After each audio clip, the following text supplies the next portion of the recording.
Already now in the second week. Already now in the second week of this year. We got ourselves the Prime Time King. Every Sunday we're here for you folks with the ever powerful, the mighty 24/7 Fusion Media. Driving in the hot rod, taking time off from the Hollywood nights is New Bomb Earth. The ever mysterious Vigilante Williamson. He's fighting crime, so he won't be joining us today, but you have me, your humble host, the Baron himself, Orman Tag. So, sit back, relax, and enjoy the madness that is to come, that we love to call the Prime Time King.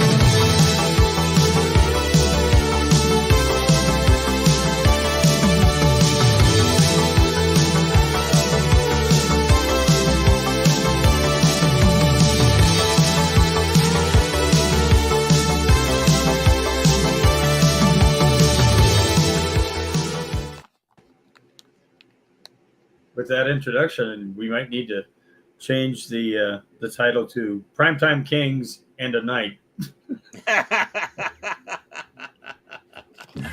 Shit. Well, I'm a Baron, so what can I say? Right? Yeah. We get all royalty coverage here, man. Oh shit. Hey, how y'all doing, man? This like I say, what's up to y'all? I'm just too busy laughing. I just bit of my drink a little earlier, doing all kind of wild and wacky shit behind the scenes here.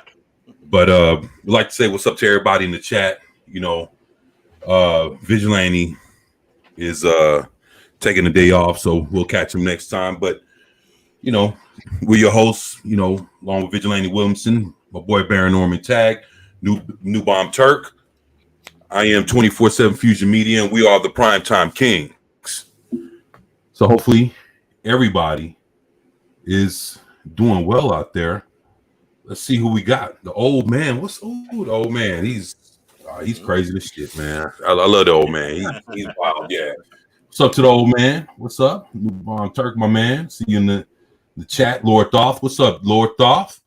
Man, hey, we need to get Lord Thoth on sometime, man. That's yeah, man. He be trying to duck and dodge me. But Thoth ain't going for that shit no more, man. So whenever you got time, man, yeah, we want to see you here, man. You know what I'm saying? They ain't taking no for an answer, brother. I love to talk pop culture and comic books with you, man. So that shit would be pretty cool. What's up, Socks? My man, Socks Bulletin. What's going on, man? Shit. Hopefully everybody's doing good. Everybody's saying what's up to each other, man. Shit. What we got going on here, man? I don't know. What about says Shazam? What's up, man? Oh, it's an emoji, it looks like.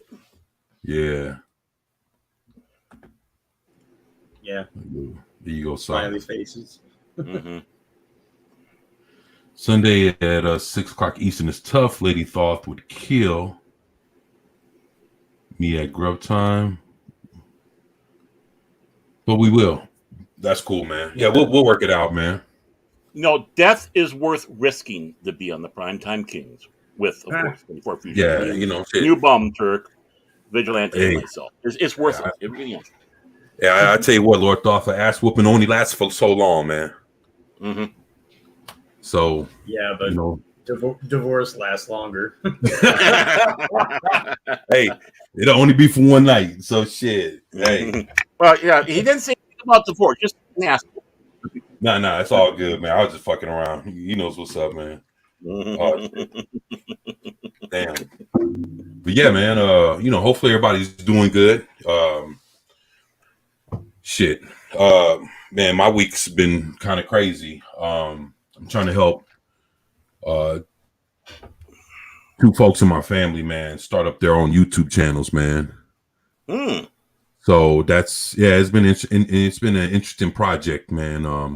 The thing is, basically, like by me helping them, I take out a lot of the guesswork out of how the fuck it goes down, and I'm just they're not they're not doing like videos like me or no shit like that, man. Once starting off a business for architectural business, and then other family members doing motivational,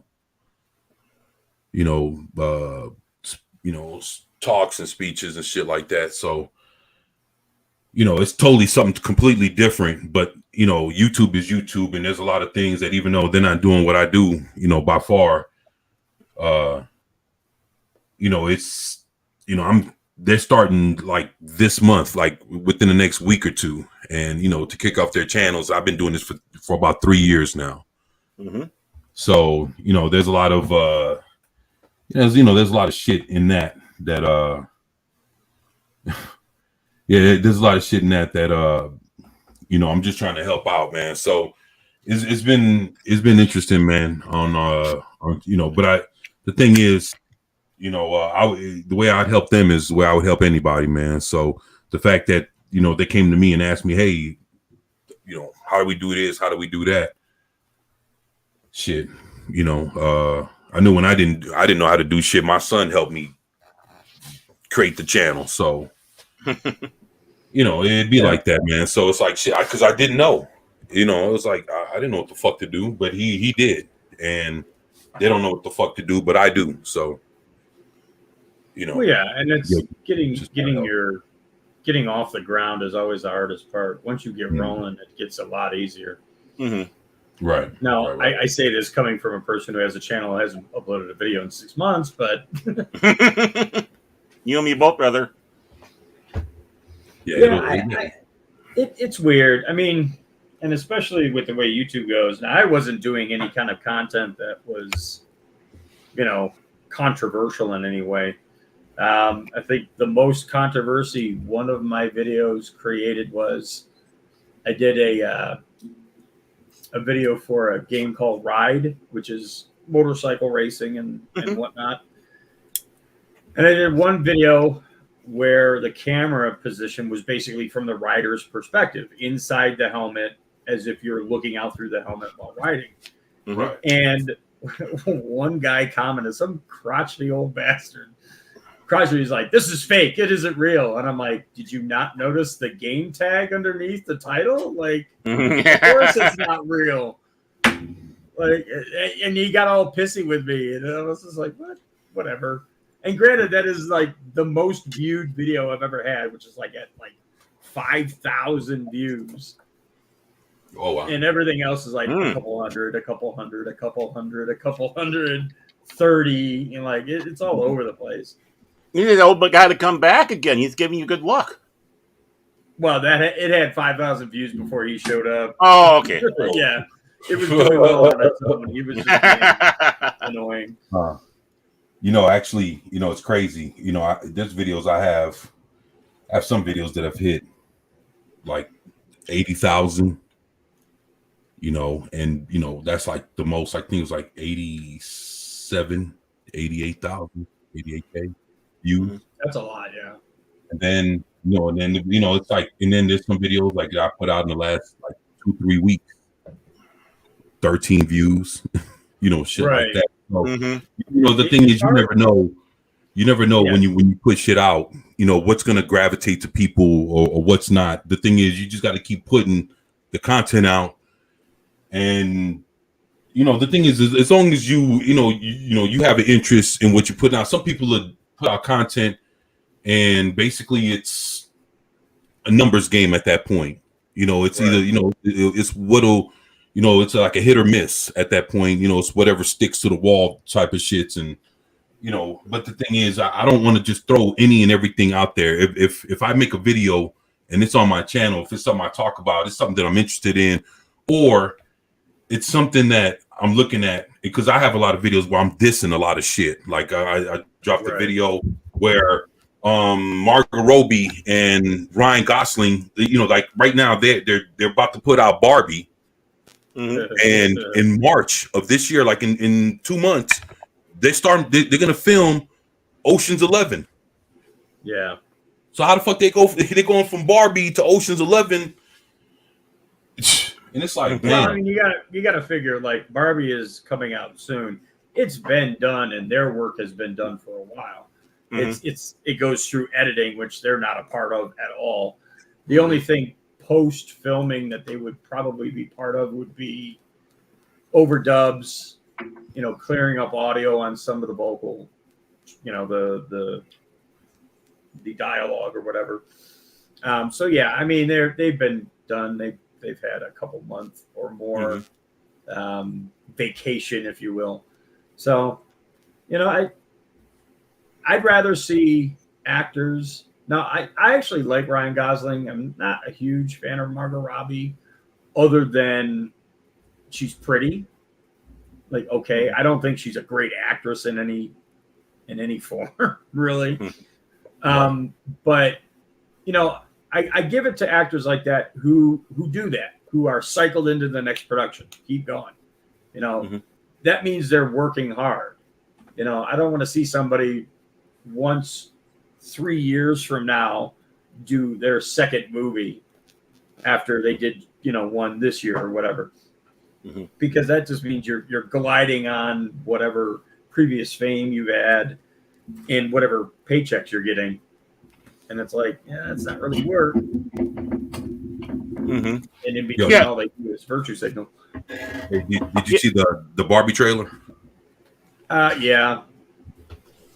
I just made some random comment. I feel bad for Ryan Gosling, knowing that he's running around having to think in his head, I have no penis. I have no penis. But the thing is, he's not even Ken. Like if you look at a real fucking Ken doll, like Ken doll doesn't look nothing like him. He's a vague interpretation of Ken. I mean, the blonde hair, obviously he went blonde, like very, very blonde to do the character, because he's not such a platinum blonde person in real life. He's kind of a dirty blonde or almost light brown. Right.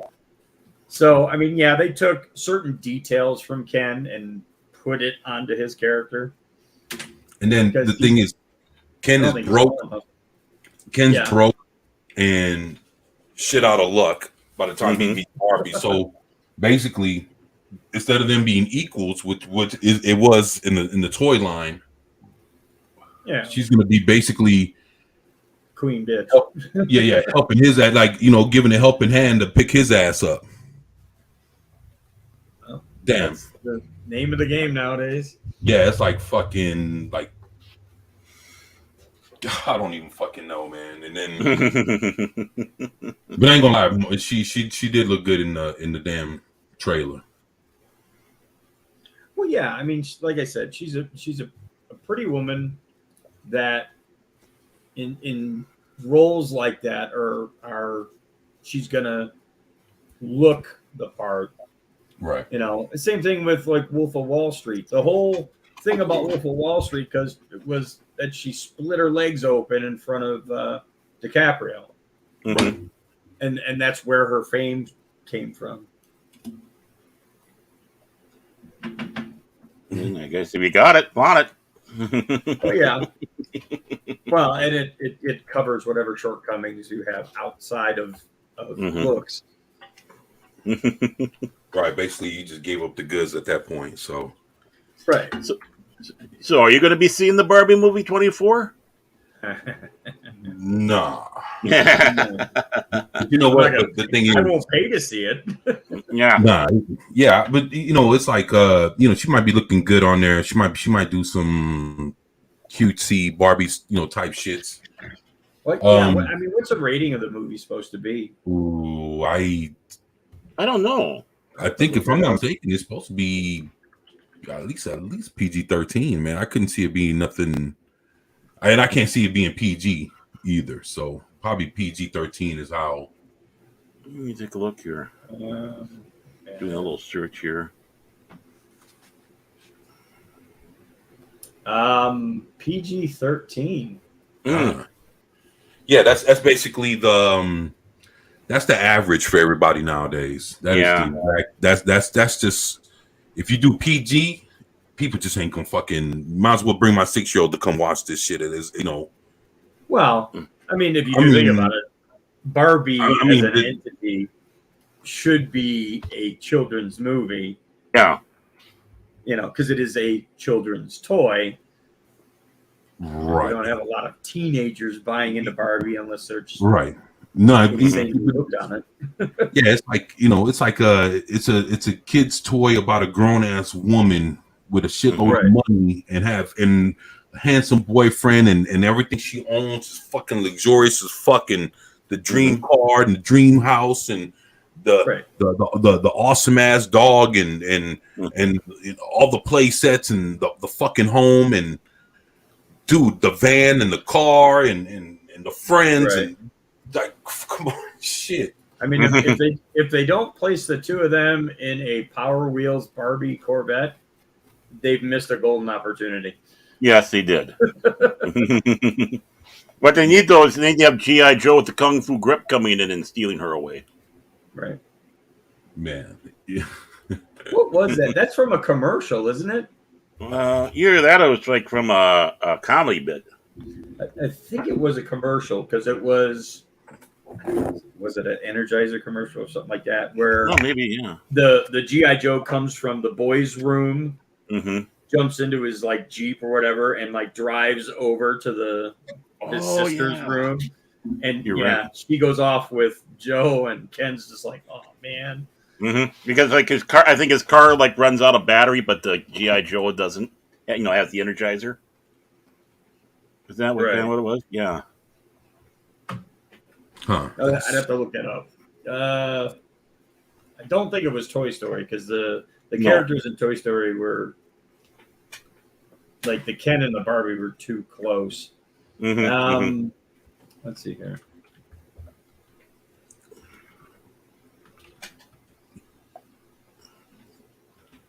He's tapping away, folks. This man is a professional. Oh no! It was a Nissan 300ZX car. That's what it was. Okay. Because the car was the 300ZX. Yeah, I was thinking like I remember that, but I remember it was something totally outside of the box of just toys. Like the toys is what misleads you. Right? Yeah. Shit, but then you come to find out it's a fucking car commercial. It's like you're like, yo, shit, what the fuck? Because you're ready to see either like you say, Toy Story 3 or Energizer, or you think you're gonna see something from like a Toys R Us, like something toy, related, and then all of a sudden it's a fucking car commercial. Like, yo, it's like, yeah, that shit, it came out of left field, man. When you find out what was the actual true motive of the commercial, and you find out all the way at the very end. I got the commercial if you want to bring it up. Yo, yeah, that shit was wild as shit. Oh, yeah, here we go. Here we go. I don't know how, like, the quality is kind of. Can you hear it? Yeah, I can hear it. Oh, yeah, I remember this one. And it's Van Halen, too.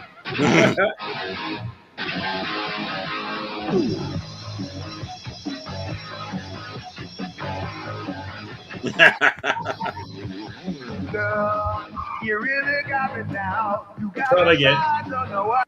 tagged for the music, so I'll stop for a second here. Yeah, how about to say, they probably gonna come at us. Yeah. Nah, that's dude. This been so long since I've seen it. Right? Here, we'll keep it low. Try to talk over it as much as possible.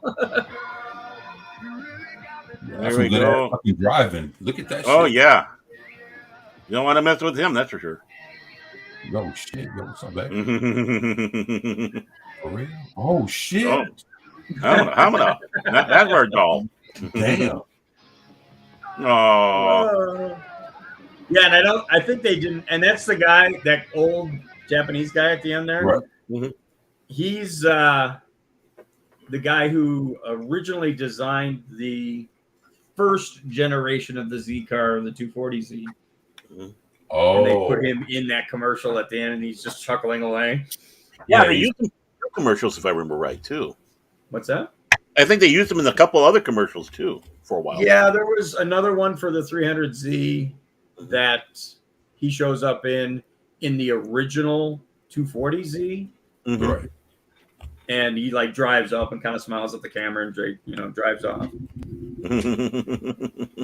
Shit. Yeah, I think they made her a pseudo redhead because they didn't have the rights to Barbie. Right. Right. So Right. G.I. Joe is kind of a generic military dude. Barbie is a redhead slash brunette, You and know, Ken is just generic blonde dude.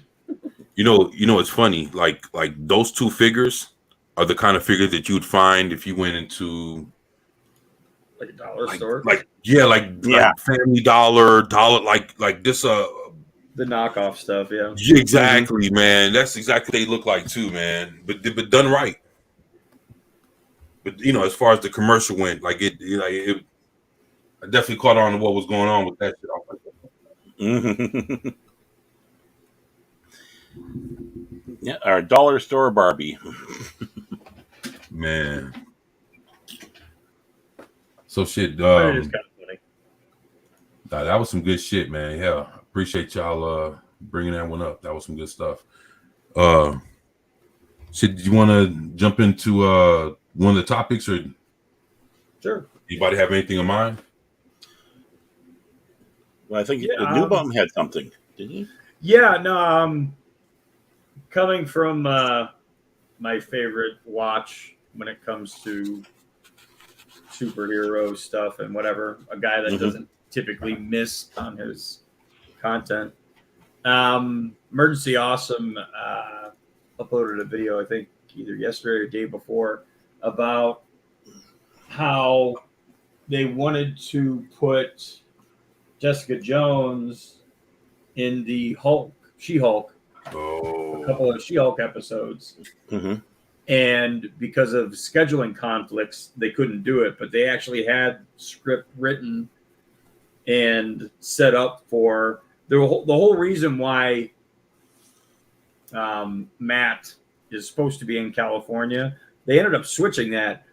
In the show, he's there because he's picking up suits from that superhero tailor. Right. The original was supposed to be Jessica Jones has disappeared, and he was there looking for her. And that's how they were going to get him tied into She-Hulk and whatnot. But yeah, all down to scheduling conflicts, which I don't know if that was a good or bad thing. Like, it could have been at least 2 episodes of, hey, we don't have to look at really bad She-Hulk. We get something else. Mm-hmm. But it didn't go that way, obviously. The thing is I wonder what else. Was it Kristen Ritter? Yeah. I wonder what else she was doing that she couldn't show up for that story. I can look it up because Yeah, so it's basically that she completed. Yeah, I'd be interested to see what because she dodged the bullet and her character dodged the bullet. Not to say that anything better was going to happen, because little do we know, it might be the same writer that wrote She-Hulk that might be fucking writing the new Jessica Jones. You know how Marvel fucking does. So, but the thing is it's like the fact that she didn't, she don't come off as looking like Daredevil. Just imagine. Oh shit. But okay, so Daredevil had the walk of shame. Yeah. If that's the case, what would have happened if Jessica Jones would have been there? Her and She-Hulk would have been fucking? No, it's hard to say. I mean, you can yeah, if they just if they just switching it up, what?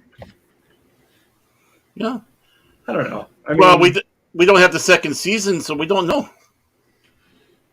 Yeah, did they completely nix that, or Yeah. They never announced a second. Yeah, that's completely nixed. And then the thing is, Charlie Cox is like, yo, I can't wait to have She-Hulk in the fucking Daredevil TV series. Like, what the fuck? Mm-hmm. Well, and Jessica Jones. Let's see here.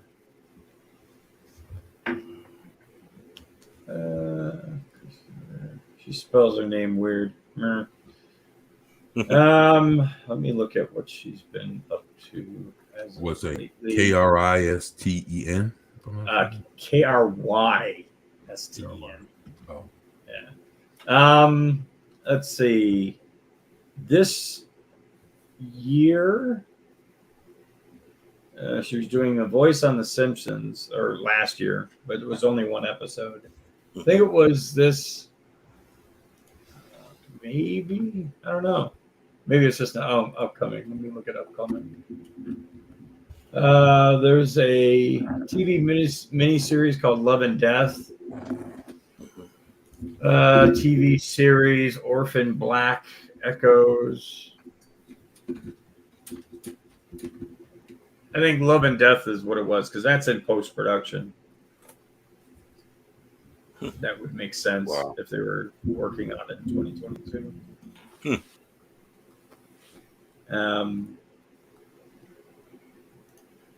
Oh, that's interesting. So she ended up this Love and Death. The main actress is Elizabeth Olsen. Interesting. Well, I mean, you never know behind the scenes. Yeah, they can be really plotting that A-Force. Well, yeah, I don't know. Yeah, you'd be surprised, man. That's why, like when I see a lot of the, we talked about this last week, the speculation Twitter individuals, and some of the stuff they come up with is just like, okay, where did you get that? And then their source is another Twitter feed. It's like, no, you can't do that. It don't fly. No. You're just feeding each other's bullshit back and forth. Definitely can't do that. Yeah, that's that doesn't count, man. Yeah. Yeah, that doesn't count as being credible. Right. You're just perpetuating stuff at that point. You can sit there and bounce it back and forth until you're blue in the face. Yeah, I don't know who the writers are for the Daredevil series. I didn't look that up.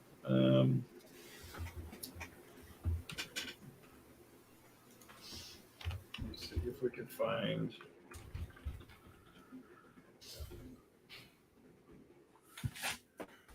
What's up, old man? Sherry. What's up, Zax? Zax in the house. And Big Geeks Bar and Grill. What's going on, brother? Man. Okay, so Daredevil Born Again. Let's see if we can get some writers. Doesn't look like there's a lot of information. Casting, location, crew.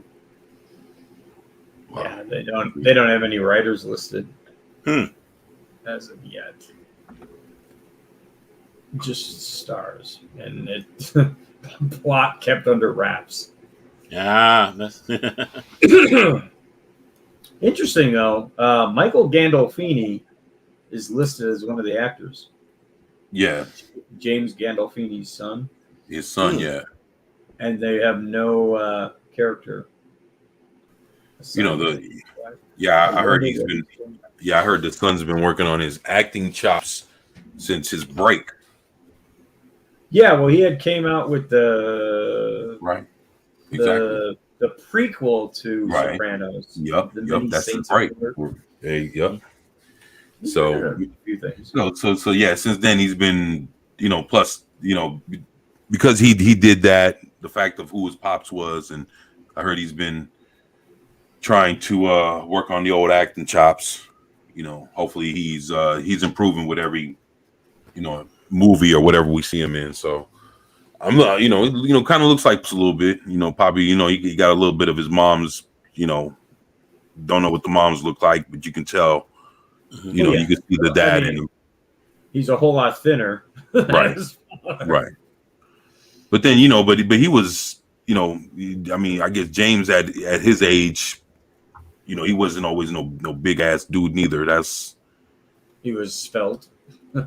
Yeah, it's like I say, he might fill out a little later or whatever, as he gets older. Yeah, we'll see. Yeah, but it really doesn't have much of anybody attached to it right now.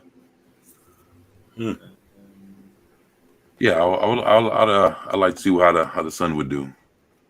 Yeah, it'd be interesting. Definitely. Hopefully, he can, you know, pick up and become his own actor. You know, his own presence in Hollywood. Right. You know, sometimes the son of or the child of an actor, you know, people start. Oh, he's not like his father. It's like, well, no, they're not supposed to be. They're supposed to be their own actor. They're supposed to be their own Right. do their own I mean, stuff. you'd hope that maybe talent carries through, but Right. you don't want them to be just a copycat. Right. And I hope Yeah. right, and I hope the best for him. I hope he does have that talent. I mean, James Gandolfini, he was a great actor. I hope his son follows the same way as with the talent that is. Right. Huh. Yeah, no, that's pretty barren. There's not a whole lot of information on here. But yeah. I'm trying to think of like other possible villains within Daredevil's universe. I mean, the thing is, you know, your top two, Bullseye and Electro, and then beyond that, Kingpin. Other than that, you know, he has a rogues gallery, but those are going to be the top three that they're going to pick from. If they're going to put anybody else, you know, this is the thing that they're all fucking up with right now, Marvel, DC, whoever. They're putting other people's villains to fight other people's heroes. Yeah. And I'm that bullshit. Look, the fact like The Rock didn't want to do nothing with Shazam. Like, come on, like everybody's trying to like build their own shit and not be associated with who got Venom without Spider-Man. That's You know that The Rock's ego. man. No, but you know, but you see a lot of properties, you know, Morbius without Spider-Man. Right. Right. You know, you see you're starting to see a lot of shit trying to be his own thing, and you know, again, Captain America, he's Captain America 4, New World Order. He's going against General Thunderbolt Ross, the leader. Like, why you fighting the Hulk villains? What the fuck are your villains at? Because they can't create a movie. Nah. And then through that, they're bringing in World War Hulk. So come on, dude. Like, and that would be the reason to have somebody go watch the shitty Captain America movie to see the fucking the real Hulk. Like, fuck that Professor Hulk, Friendly Hulk. Fuck that. They want to see Rock like coming in, destroying every fucking thing. So we're gonna see that again. Basically, if we're getting enough of that, people are gonna watch the shitty Captain America 4 to see Hulk rage out. Hulk smash. That's what we want, man. Well, yeah, I mean, and we all know why there isn't an individual Hulk movie. That's still a distribution rights issue, Right, with Universal. Right?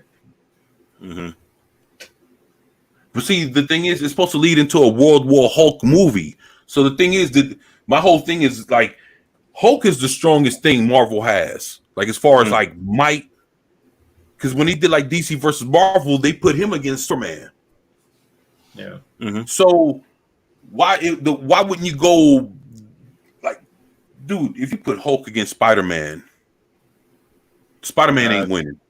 You'd have to switch fighter. No, I'm talking about a real all-out.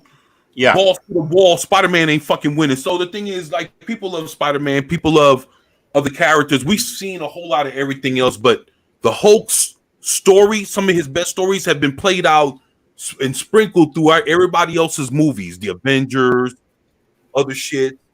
Yeah. Let Hulk have his own shit. And the thing is, you fucked around and got with Sony to have access to Spider-Man. Why don't you play ball with Universal and give us a fucking Hulk movie? Yeah. Well, I think, like, at that point, Sony had the rights to Spider-Man and were like, because originally they had thought about this way back with Tobey Maguire's Spider-Man. And if they had gotten to a fourth movie, they were going to play ball with Marvel at that time, which would have been Paramount. And when they rebooted Spider-Man, that went out the window immediately, and Right. there was no agreement anymore. And then they kind of toyed with it with Garfield, but he didn't get to a third movie, so that went out the window again. The only reason we're getting it now is because they've got a character in Spider-Man that Sony plans on sticking with because he's at least young looking. Dude's going to be 30 playing Spider-Man at some point, but now they have something that they can build with. That's why you're seeing that Spider-Man now. They have tried multiple times. I mean, and if you look at some of like the deleted content from like the first Iron Man, they were trying to push the Fox Marvel stuff as well, because that final scene with Robert Downey Jr. and Samuel L. Jackson, where he says, we've got a Spider-Man and mutants. He says all this stuff that they couldn't use at that point because they had no agreements. So, I mean, the plans were always out there. They just never came together. Right. For one reason or another. Right. And at this point, Universal knows that Disney Marvel wants to do a solo Hulk movie, so they keep bumping the price. And it's like, no, we want 75% of all ticket sales. And they're like, no, fuck you. And it's just never going to happen because Universal at this point, they're basically just waiting for Universal to have to give up the ghost on it, because they're never going to do anything with that character. Yeah, I mean, they already ruined the Abomination. I mean, fuck, man. Yeah. Dude, that was horrible, man. Well, and the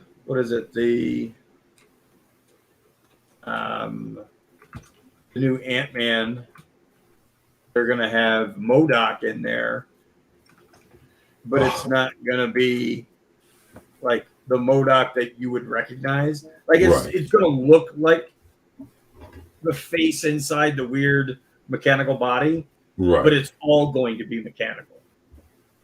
So the face won't be an actual fleshy face. It'll be a mechanical face. Wow. Yeah. Because I've seen pictures of it.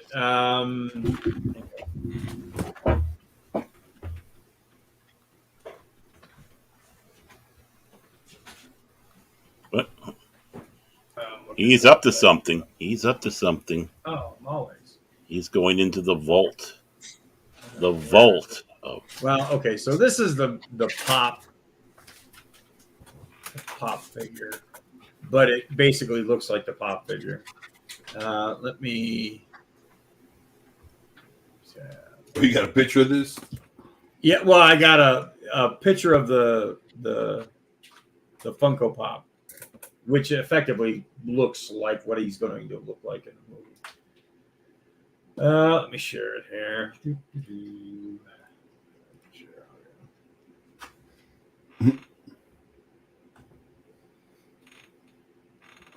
So yeah, that's what he's going to effectively look like.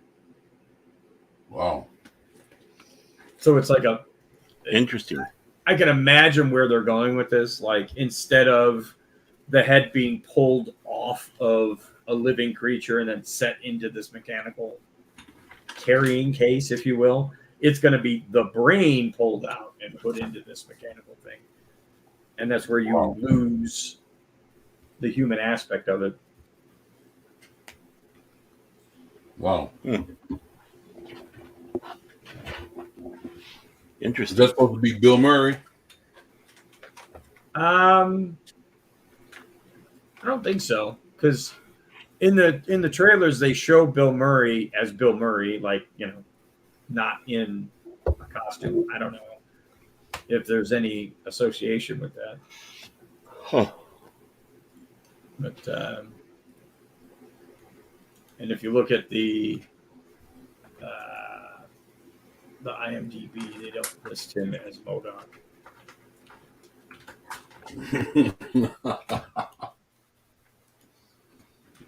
That is too funny. Just sitting here thinking Yeah, about it's a weird. I mean, you know, it is what it is. right. I'm going to see if they had another. No, they don't. Okay. No, Bill Murray actually, his character's name is Krylar. Hmm. I don't even know who that is. And I don't see MODOK listed. And that could be just a surprise reason why they're not listing it. Yeah, in fact, even that movie has like a very limited listing of actors. Most of them are just random people, like Nomad Alien, Blue Group Fighter, like.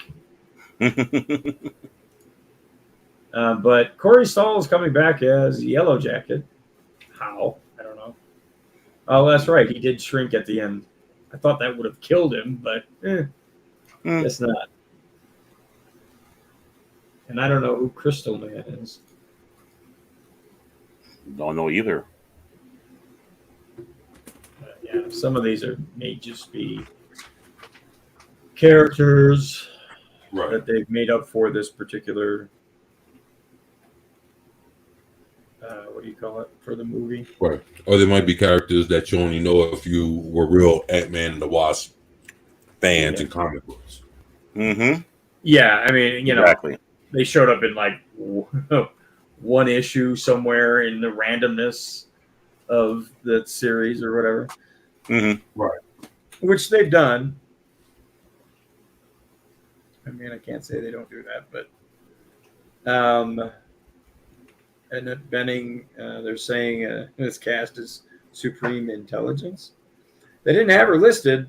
Okay.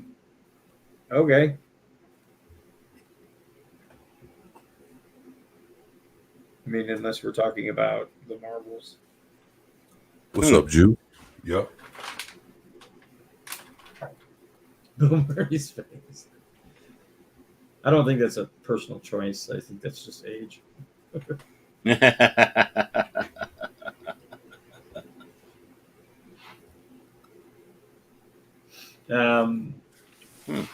I don't know. That's pretty much all I've got for now. Right. If, I know you had did you put it in the title or not. You said something about what was it, Werewolf by Night, and that guy's going to do another movie. Yeah, actually, if you know, I want to pull it up. Sure, just a second here. Let me get over here. Yeah, because Werewolf by Night was awesome. Yeah, I actually like that. I know some people kind of poo-pooed on it, but I thought it was good. You know, it is as much of a horror movie as you're going to get from Disney. Right. Mm-hmm. Where it's not really Okay. horror. Okay, I got it here. I Right. don't know But, if you know, this it is- has that classic Universal feel to it. The classic Universal Yeah. monster kind of. Mhm. Right. Mhm. Yeah. Is this the one you're looking at? I don't know. Can't see it yet. Say Juice. Werewolf by Night. It's Has to that. be the best thing- has to be the best thing Marvel has put out in all of Phase 4. Phase 4 was, you know, except for I don't know what you could consider Spider-Man, but No Way Home. But aside from that, Werewolf by Night, like anything that hit Disney Plus, that's the best. It's 1 hour, the best 1 hour you get. You can actually unsubscribe from Disney Plus once you're done watching that shit, because that's gonna be the best you're gonna get. But that thing was good. So if you I recommend you, anybody that has never watched Werewolf by Night, go watch that. And then you're gonna wonder why the hell Phase 4 sucks so much. And why the hell does one? Because they probably didn't think too much of it. Let the folks that did it fucking do their thing, and it was just okay, we're gonna put it out just for whatever. But man, that thing hit, man, and it was great. So it's like I said, it's an homage to the old Universal monsters from like the 1930s and 40s, man. And the way it's done is in black and white. It's fucking. It had that suspense feeling from it, like it was an old school flick. Yeah, this shit was fucking awesome. They did that shit justice, man. It was good. Yeah, it was true horror, not gory. Right. Because that's really all that horror has become nowadays. Is just a gore fest. Yeah. I'm scared gore fest. Back and forth. Hey, low spec. Low spec's here. You finally got here. Hey, Low Spec. Well, what's up, brother? Yeah, I mean the gore fest. Those get boring. Sometimes the true horror or the true suspense or the true thrill is what you imagine with the setups and what's going on around it. And Right. you can imagine things worse than you can put on the screen sometimes. Mm-hmm. Yeah, More She-Hulk. psychological than anything else. Well, intentional horror, not unintentional. Yeah, true. I don't know. I mean, out of all the stuff, I definitely agree that Werewolf by Night was better. I didn't mind Hawkeye so much because I actually like the comic series where he trains her, because it goes through proper progression and it makes sense. And they tried to keep that in the show on Disney Plus, to where she's a kind of a klutz and an idiot for the first portion of that series. She's good with an arrow, but everything else, she's, like she falls through the ceiling and lands on the floor. All that other shit makes sense. She's not a superhero. She's an archer and nothing more. And they portrayed that fairly well. Now, the side Echo thing, but again, that actually happened in the comics. Her shooting Fisk, and why he's not dead. That all happened in the comics. So you can expect Fisk to be blind at the start of Daredevil.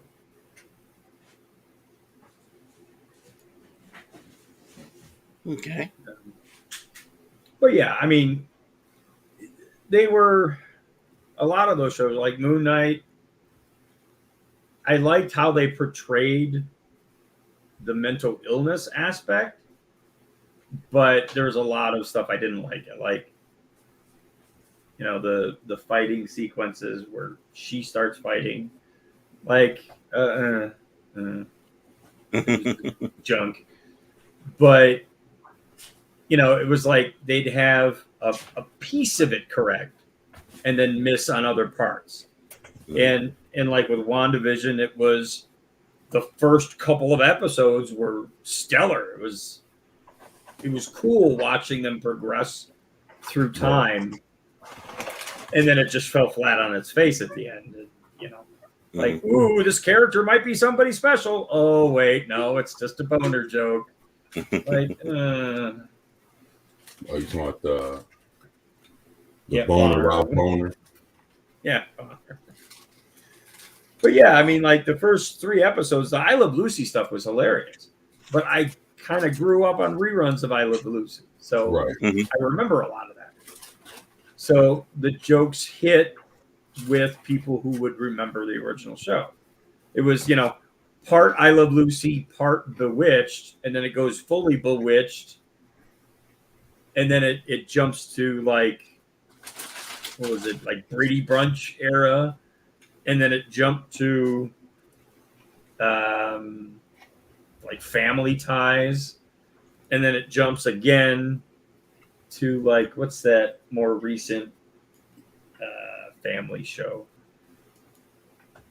I forget what it is. The one where it goes through, and it's almost like a reality show, but it's not. The Oh, one with Ed O'Neill. oh, that's Modern Family. Ow, my ears. Oh, Modern sorry. Family, yeah. Yep. But that was the final kind of flip. It was to Modern Family. And it was like, once it got there, then it just tanked.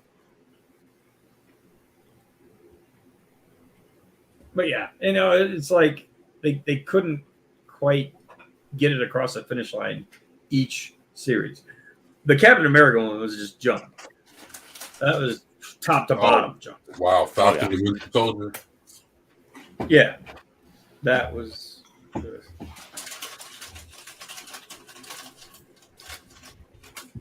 All right. Boy.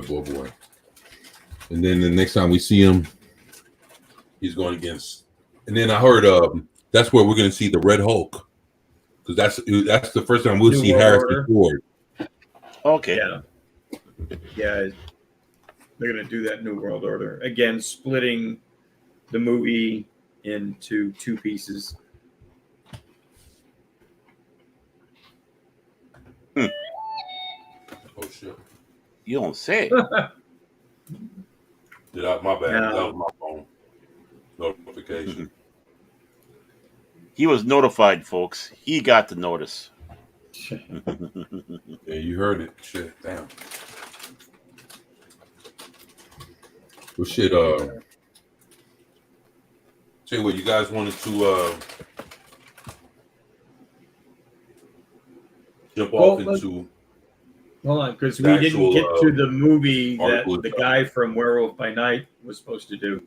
Yeah, I got on the. Here we go. Supposed to be them. Yeah. Yeah. Is this the one you wanted from Blood Disgusting? Yeah, but Oh, yeah, okay. they do some good shit. Okay, Everything you they got do is horror movie related. Mhm. So, Them, Werewolf by Night director remaking classic 1954 creature feature. This article is bylined by Brad Miska. And there you can see some of them right there. Oscar-winning Up composer Michael Giacchino, who made his directorial I know I probably obliterated the name, I'm sorry. Who made his directorial debut on Disney Plus's black and white throwback Werewolf by Night, is getting behind the camera for a future remake of the classic 1954 sci-fi man-eating monster movie Them at Warner Brothers, reports Deadline. The original Gordon Douglas directed film, a huge nest of irradiated ants are discovered in the New Mexico desert and become a national threat when two young queen ants and their consorts escape to set up new nests. The national search that ensues accumulates in a battle in spillways and storm drains of Los Angeles. Eh. There's That always goes there's always a movie in your mind that never leaves your head, he says. For me, that's Them. It wasn't until much later in life until I learned what it was about, the nuclear age. What I love about Them is exactly what it's called, Them, he added. It's about the other, the unknown, which one refuses or can't understand. Now, The this current- is where I start to have a problem with it. It's going to be an Yeah. anti-nuclear movie. Right. The current version of Them about immigration is about immigration, and to tell a story about the subject through the lens of this insane science fiction monster movie, he teases, about what the early vision of the pick is. So now it's about immigration. So nuclear ants immigrating. Okay. So we're going to have Attack of the 50-Foot Mexican, The ants are crossing the border. right? No, it's going to be an Attack of the 50-Foot Mexican. He's gonna be an immigrant, or in quotes, immigrant that ends up in a nuclear power station, somehow falls into a vat of something, ends up being 50 foot tall, and scolding us as to why we should let him live in the U.S. He is Holy currently shit. meeting with writers in the hopes of getting the production up quite soon. So, oh my word, just that. Oh, can you imagine a 50-foot tall Mexican Iron Man terrorizing the nation? I can see that. Didn't even have to be an Iron Man. You'd just be a rando Mexican dude. Well, yeah, I mean, I was just trying to get a job for Mexican Iron Man when he's done doing Oh, I things. see. Wow. Oh my word! It's going to be about immigration now. It was originally about nukes. Now it's about immigration. Oh, can't we? Why can't we have nice things? This is why we can't have nice things, folks. This is absolutely why. Well, I mean, if it truly plays out like they're saying it's playing out, no one will watch it. No, it's going to be a turd. It's going to be a Yeah. turd. So So, my thing is, if you don't mind me saying this, like my whole thing is now that I'm thinking about all this, is the reason to get the Werewolf by Night director is so that it can have that classic, Right. It'll Movie probably be feel in black to it. and white again. right, and all that, all the aesthetics, mhm. but push this new agenda. Isn't that some bullshit? It is. Yeah, a lot of bullshit. I mean, Right. going from something like Werewolf by Night, which you're highly praising there, 24, then Yeah, going it was right good. into something that sounds like it's going to be Woke City. Yeah, I don't understand. Like the description just goes off the rails. Right. So it's going to be anti-nuclear, pro-immigration documentary. I don't know. Maybe it'll be maybe it's pro-nuclear, anti-immigration. You never know. I mean, you could pull a fast one on us. I doubt. Yeah, I know. To take a movie that has nothing to do with immigration and just suddenly plaster immigration on it, I don't think that's going to go positively. I mean, let's put it this way.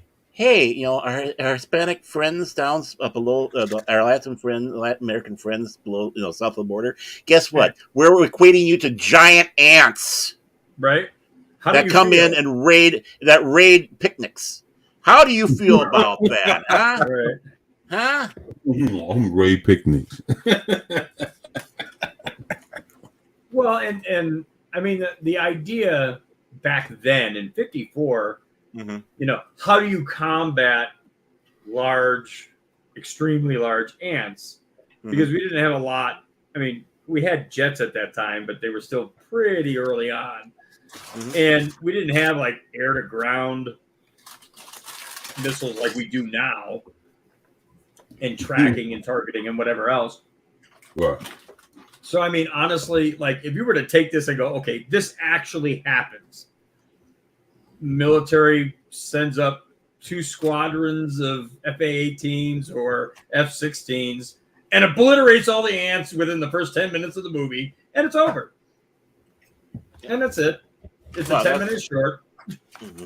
Well, you spend the rest of the movie bemoaning the whole situation. And Right, yeah. and Like, how we should have let him come here. Right. Mm-hmm. I mean, just... What's up, Dark Knight? Right. Hey, Danny, how you doing, man? That would be a good parody. Yeah. To parody this movie and call it They Them. They, them. Right? Make it all like a bunch of like really flamboyant, Trans. 50-foot tall trans people.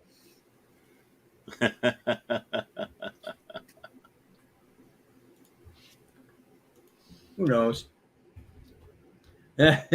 Yes, old man, you are correct. An A10 would do it in one pass. Yes. Damn. Exactly. I mean, honestly. And I mean, even on top of that, I live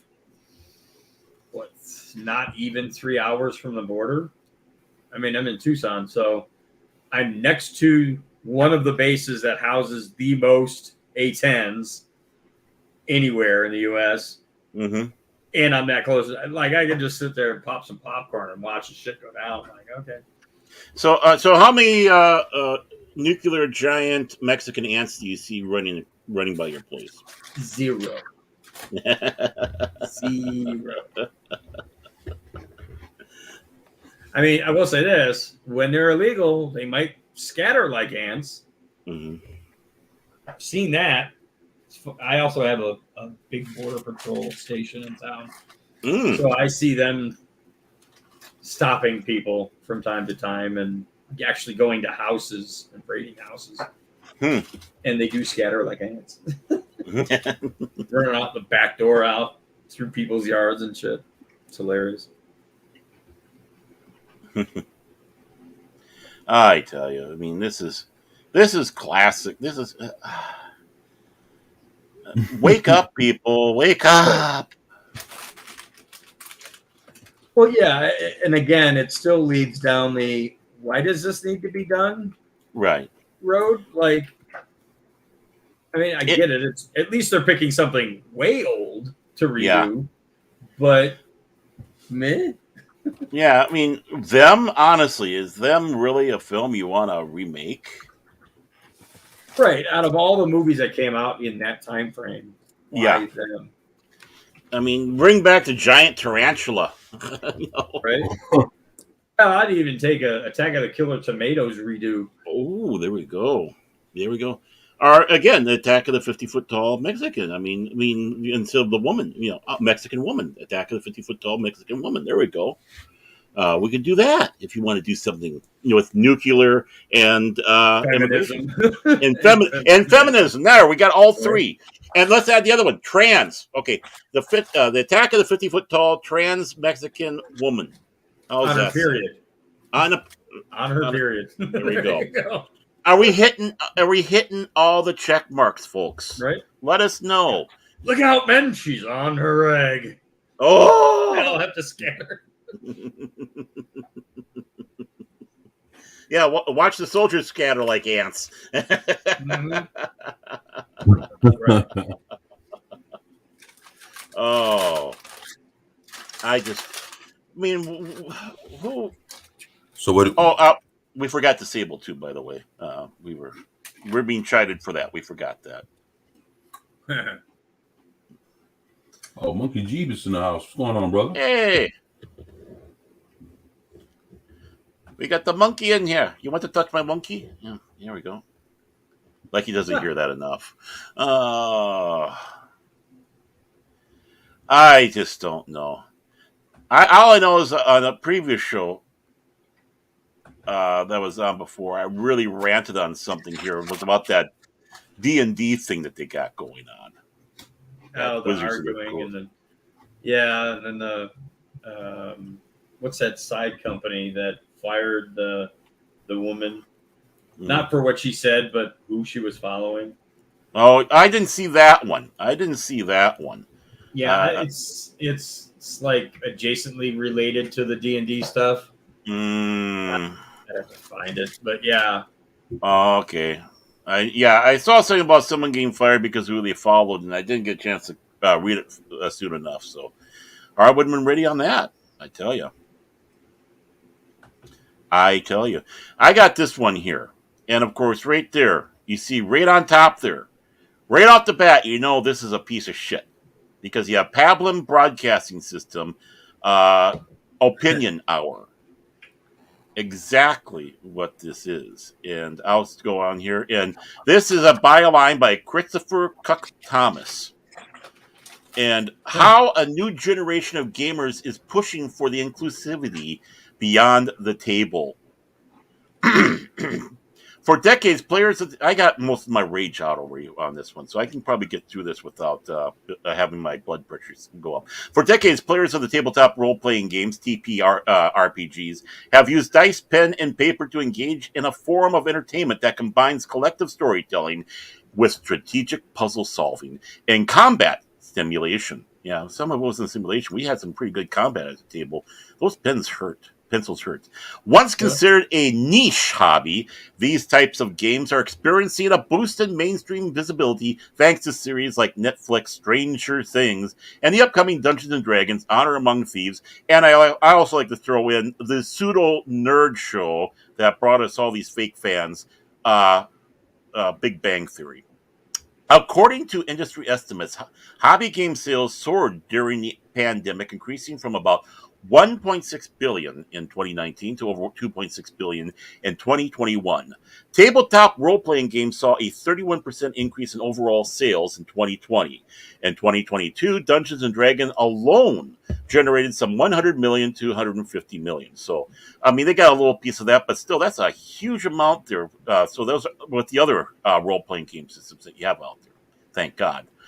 As TTRPGs permeate popular culture through podcasts, live stream, internet shows, and celebrity boosters, the community surrounding them is becoming more diverse.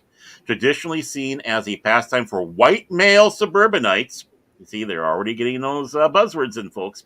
Tabletop gaming has more recently become a platform for minorities and marginalized peoples to tell their story. Oh, God, those are insulting buzzwords. People of color and women have always been part of TTRPG culture, says Stephen Dashell, a postdoctoral fellow at American University who specializes in studying male-dominated subcultures. In other words, he's got a useless degree, boys and girls. Mm-hmm. The actual play shows the term for tabletop role-playing games performed for audiences give them more visibility, Dashell said. Abria Illinger, I hope I said her name right. I'm not trying to purposely make fun of it there. It's not. I just don't know how to pronounce it. Is something of a celebrity, game master, or someone who facilitates TTRPG sessions for players at a table. Never heard of her for being a celebrity. She has appeared on many popular actual play channels, such as Critical Role, has she? And Dimension 20, as well as shows directly sponsored by Wizards of the Coast, the company that owns Dungeons and Dragons, and let's say Hasbro. Hasbro owns it. I mean, No. I was gonna say, do you see what Jeebus said? He said Hogwarts Legacy is why she got fired. Yeah, okay, Hogwarts Legacy. Okay. Oh. We were talking a little bit about Hogwarts Legacy, but I had to come over here, so that's okay. Oh, yeah, it was limited run games. I did find the post. Mm-hmm. You know, the thing is, when Hogwarts Legacy, man, that thing was supposed to be something real special, man. Oh, and they're going after basically J.K. Rowling's is this trans? Yeah, it's like, it's like how you gonna have Hogwarts Legacy and you're trying to distance yourself from the person that created all this shit to begin with. Mm-hmm. And not only that, they're going after the fact that, and this is extremely insulting, they're trying to make the comparisons of the goblins and Jews. If I was a Jew, I would be absolutely 100% across the board offended by them doing that. No one is making that comment except for the quote-unquote bitchers and moaners about how these games are so horrible. I mean, no one was thinking or associating goblins and Jews. No one, until they come along and do this. No, I thought it was goblins were black people. Oh, I mean, I thought that was the original argument. Well, Newbaum, I'm going to channel my inner vigilante Williamson here. You're a bigot. Yeah, but that was the original argument. They got all mad because it's a direct representation of black people. It's like, what? Yep. Then they had to change it up now. Now it's the Jews. It's like, come on here. So when playing, Illinger said she gravitates towards non-human characters like elves and merfolk. Ooh. growing up in a culture as other on several axes of identity, my brain automatically defaults to that, she says, who is black and a member of the LGBTQ plus ABC Paramount plus Disney plus community. Even though it is uncomfortable to be othered constantly, it is what I know and it feels right. There is not the trauma attached to organization, so it feels like a fun opportunity to play in What If being markedly different came with fun benefits. Well, of course, we want to play something we're not. When Eniger was new to tabletop gaming, she would often go to the local gaming store and play in community events organized by Wizards of the Coast, or WotC, I'll say. But she sometimes felt like an outsider in a space where most players were white men. Okay, gonna stop right here. Let's reverse that now. How fast would racist bigot come out? I was a white man. I went to a table and there was a bunch of black women. Wouldn't there be boom? Right? And the thing is she's not saying that they were doing anything against her. She just said, I felt uncomfortable. Right. I mean, they welcomed her in. She's not saying anything other than that. Well, Right, you know what? It's even funnier because a lot of experiences, like even if you just sat to the side and observed everything going on, I worked at a hobby shop that had card games and other stuff going on in the shop, like they had a little back room or whatever. And while working there, I had never in my life ever seen anybody reject another person, no matter who they were. Like, oh, you want to play? We need more people. It was always, we need more people. And you know what? You're just echoing what other people were saying when I was brought this story up on there. And I mean, the only time we rejected anybody is if they were an asshole. Right, but you still invite them in to then find out they were that, and then said, you know what, no. Yeah, when they came around the second time, we say, hey, the door's right over there. But we already knew then. I mean, and it had nothing to do but their personality. Right. Exactly. I mean, a very welcoming community, especially for those that are beginning. There is a stigma that is not deserved for the gamers, where they sit back and say that, oh, no, we're just a bunch of snobs. No. We love new people. We want to share our hobby, as long as you don't come in here and say, well, you got to change everything for me. Right. So those were uncurated tables where things got very monoculture very quickly. Wah, cry me a frickin' river. Recently, actual plays have been finding port in new generation of gamers, many of whom come from more diverse backgrounds. Social media allows fans of these shows to form communities and organize meetups where they can play the game they watch. Okay. Gaming has always been diverse. I played with every ethnicity, male, female, all sorts of religious and people who aren't religious. We all came together playing games, and what we do, we're too busy laughing it up and having fun with the game. We didn't care what, but who they were, and we were. It was always a diverse experience across the board. And yeah, I've been at tables where it was a bunch of us white men, or boys at the time because we were young. But as things, because I was doing this back in the 80s when we were shunned. Nobody wanted to play the game. Well, yeah, nobody wanted to associate with the nerds. Exactly. Especially those Hollywood Knights. I tell you. So, I mean, as it goes, is who was the ones that were doing the shunning? It wasn't us. They were the ones doing the shunning and more. So, don't give me this diverse crap, folks. This new guard of hobby geeks, are highly aware, and if they are not directly BIPOC people, I have no idea what the hell BIPOC is. By person of color. Oh, thank you so much. Boy, he knew that pretty damn fast. Is there a story you need to tell us there, Newbomb? All I can tell you is that it's everywhere. Okay, and I'm going to drop the line that 24 loves so much here, and Vigilante, they are allies. Yeah, says Aaron Trammell. There's two tag words in that sentence alone: BIPOC and allies. It's the same two fucking words that come up in every other goddamn article that they write over and over and over again. If they don't use the full LGBT blah blah blah blah blah, those are words that they use. Right. And it's hilarious because unless you're saying something to a group of people, nobody fucking knows what you are. Mm-hmm. But once That's you true. start pushing that out, Right. you may turn people away from you. Right. You're now a billboard, not a person. Right. And did I ever tell you the time I mind fucked 24? We were talking behind the scenes, and it just as I was coming on to be part of the show, and he invited me on, and I said I was going through all this stuff, and I said, and I go, and I want to be your ally, 24, and you could hear the pin drop. It's like quiet, quiet, quiet, and then I just started bursting out laughing. I got ya. Well, and the messed up thing is allies, they use the term allies, but these people aren't allies. Because No. at the first fucking chance they get, they're going to dump all over you. Oh yeah.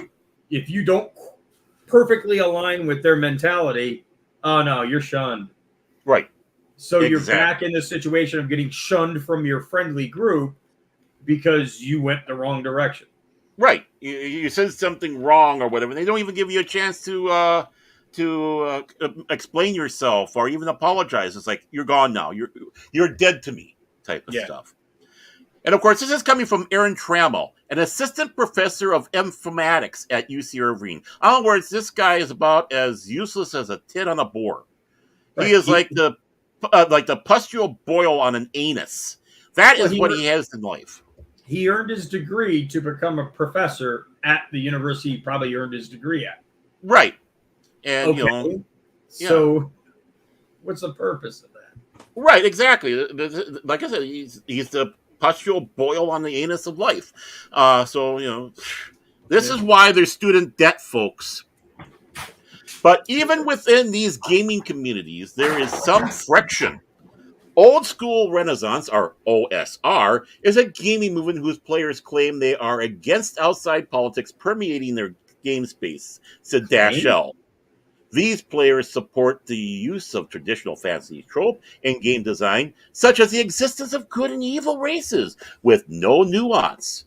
OCR gamers are often seen as the old guard of tabletop gaming and tend to idealize the past, which defaults to a white, masculine worldview, Trammell says. So, I wonder, is he a top or a bottom, folks? Oh, he's a bottom. He's a bottom. He's a bottom. Yeah. If he's married to a woman, he's pegged. Okay. There's no doubt about it. That's an if. Yeah. If. Yeah. Exactly. I mean, I'm trying to be nice here. I'm trying to be all inclusive and open minded. Yeah. I'm done being nice. Well, I'm being nice in a backhanded sort of way. Okay, so created in 1970s, Dungeons & Dragons is one of the first and most prominent TTRPG, Dashell says, and race has been key in character design. Well, no shit, Sherlock. When players create their in-game personas, they generally choose different aspects from a menu that accumulates in imaginary characters with history, personalities, physical traits, and special talents.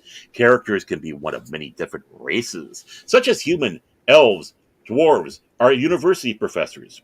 These character types could be considered various species with that resemble to real animals, while others are more like dragons or even angels. But the different beings have always been racially coded, according to Dashell, with humans specifically having always been seen as the analog for white. And I don't buy that either. What a bunch of word salad bullshit, huh?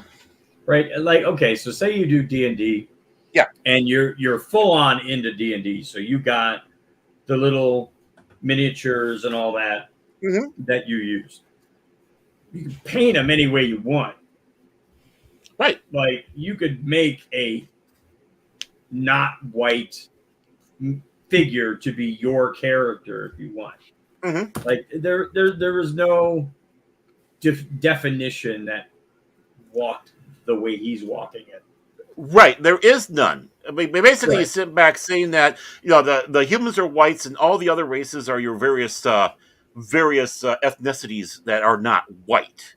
In fact, it's just it's stupid because the orcs were created to be, an enemy at times, and they varied back and forth. They weren't always looked upon that way, and they're fucking green. Yep. Wait, so you're telling me, oh, that looks like a Jewish dude, or oh, that looks like a black person? Are you green? Do you have fangs coming out the bottom of your fucking jaw? No. So how are you relating to this? I don't know. I mean, and of It's course, it's- always, Isn't it like when they say like in Lord of the Rings, if I'm not mistaken, like the orcs supposed to be representing like the black people or some shit? yeah, they're trying to Yeah, pull that that off. was their argument. Yeah. Yeah, they tried pulling that stunt, but actually, when we get down here, it's going to be different. So we're going to save this for as it comes along. But always be when someone says always, beings have always been racially coded. That's a bunch of bullshit. No. When you go Yeah, through I in the agree. books, they sometimes have, there are some that is always that way, but then there's others that they have usually. And they'll say, yeah, a lawful good version of this is rare, but it can happen. Or, but mostly they like they go this direction. So no, you can't say always have been racially coded with their with the good and evil on stuff. There is room to wiggle on that, especially with the 3.0, 3.5, even with second edition when they were including quote unquote monsters as characters. Now, this is where they start doing their big shitting on people here. Dungeons and Dragons has a tradition of promoting humans as the best or most versatile characters. Gary Gygax, creator of Dungeons and Dragons, was a self-described biological determinist. He believed that different races of people were biologically distinct and capable of different things in life. Well, are we not, because of different areas that people are in for regions, have differences? You take you take a pygmy from Africa and throw him into the north part of Norway. He's going to step back and go, "What the hell is this shit?" Right. He's going to stick out like a sore thumb. Right. I mean, they're not.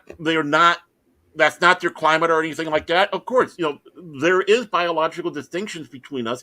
That doesn't make one better or worse. It's just that there's differences, right? I thought we were supposed to be diverse and celebrate our differences, but now it's a bad thing. And yes, right. Gary Gygax was of the mind when D&D first came out. He was of the mind that he wanted people to play humans. And he did put limits on the other races because he felt this, you're a human in this medieval fantasy world, and it's through these eyes. That changed as things went along, but that's how he started it off. And he absolutely hated halflings, which was hobbits at first, but they had to change the name, obviously. And he made them. He made them with some of the worst stats and such to be able to play because he did not like them. They went from hobbits to halflings. Well, yeah, and they were called halflings in Lord of the Rings as well. I mean, that was their name for them. But yeah, and the original D&D way back, and this is what they call the 3-book set, booklet set. They were called hobbits, and the Tolkien estate says no, you can't do that. So they changed it to halfling. They also had ints, but they changed it to trents. So it is what it is. This can be seen in early D&D with non-humans and our demi-humans having level caps, says Trammell. This means that in earlier editions of the rules, non-human characters could never achieve the same degree of growth as human characters. They're right. Yeah, because you weren't supposed to be using them. Right, exactly. It was not the purpose. But there were authors for people to play, and they worked around it. And that's the important thing. Imagination. Additionally, orcs were initially created as a group of bestial humanoids with the sole purpose of being killed by players. This classic evil race could not be chosen by players for their characters until 1993 with the release of the complete Book of Humanoids, the source book for the second edition of Advanced Dungeons and Dragons. Now, yeah, they're absolutely right, but in the first edition, you had half orcs. For some reason, in the second edition, they got rid of them. But they brought them back, obviously, with this complete book of humanoids, and they've continued on in the game. I don't know why they got rid of half-orcs. I was actually mad that they got rid of them way back in the day. But now here's the second shit on giants here. The works of J.R. Tolkien are credited as an inspiration for Dungeons & Dragons with the game's own Appendix N.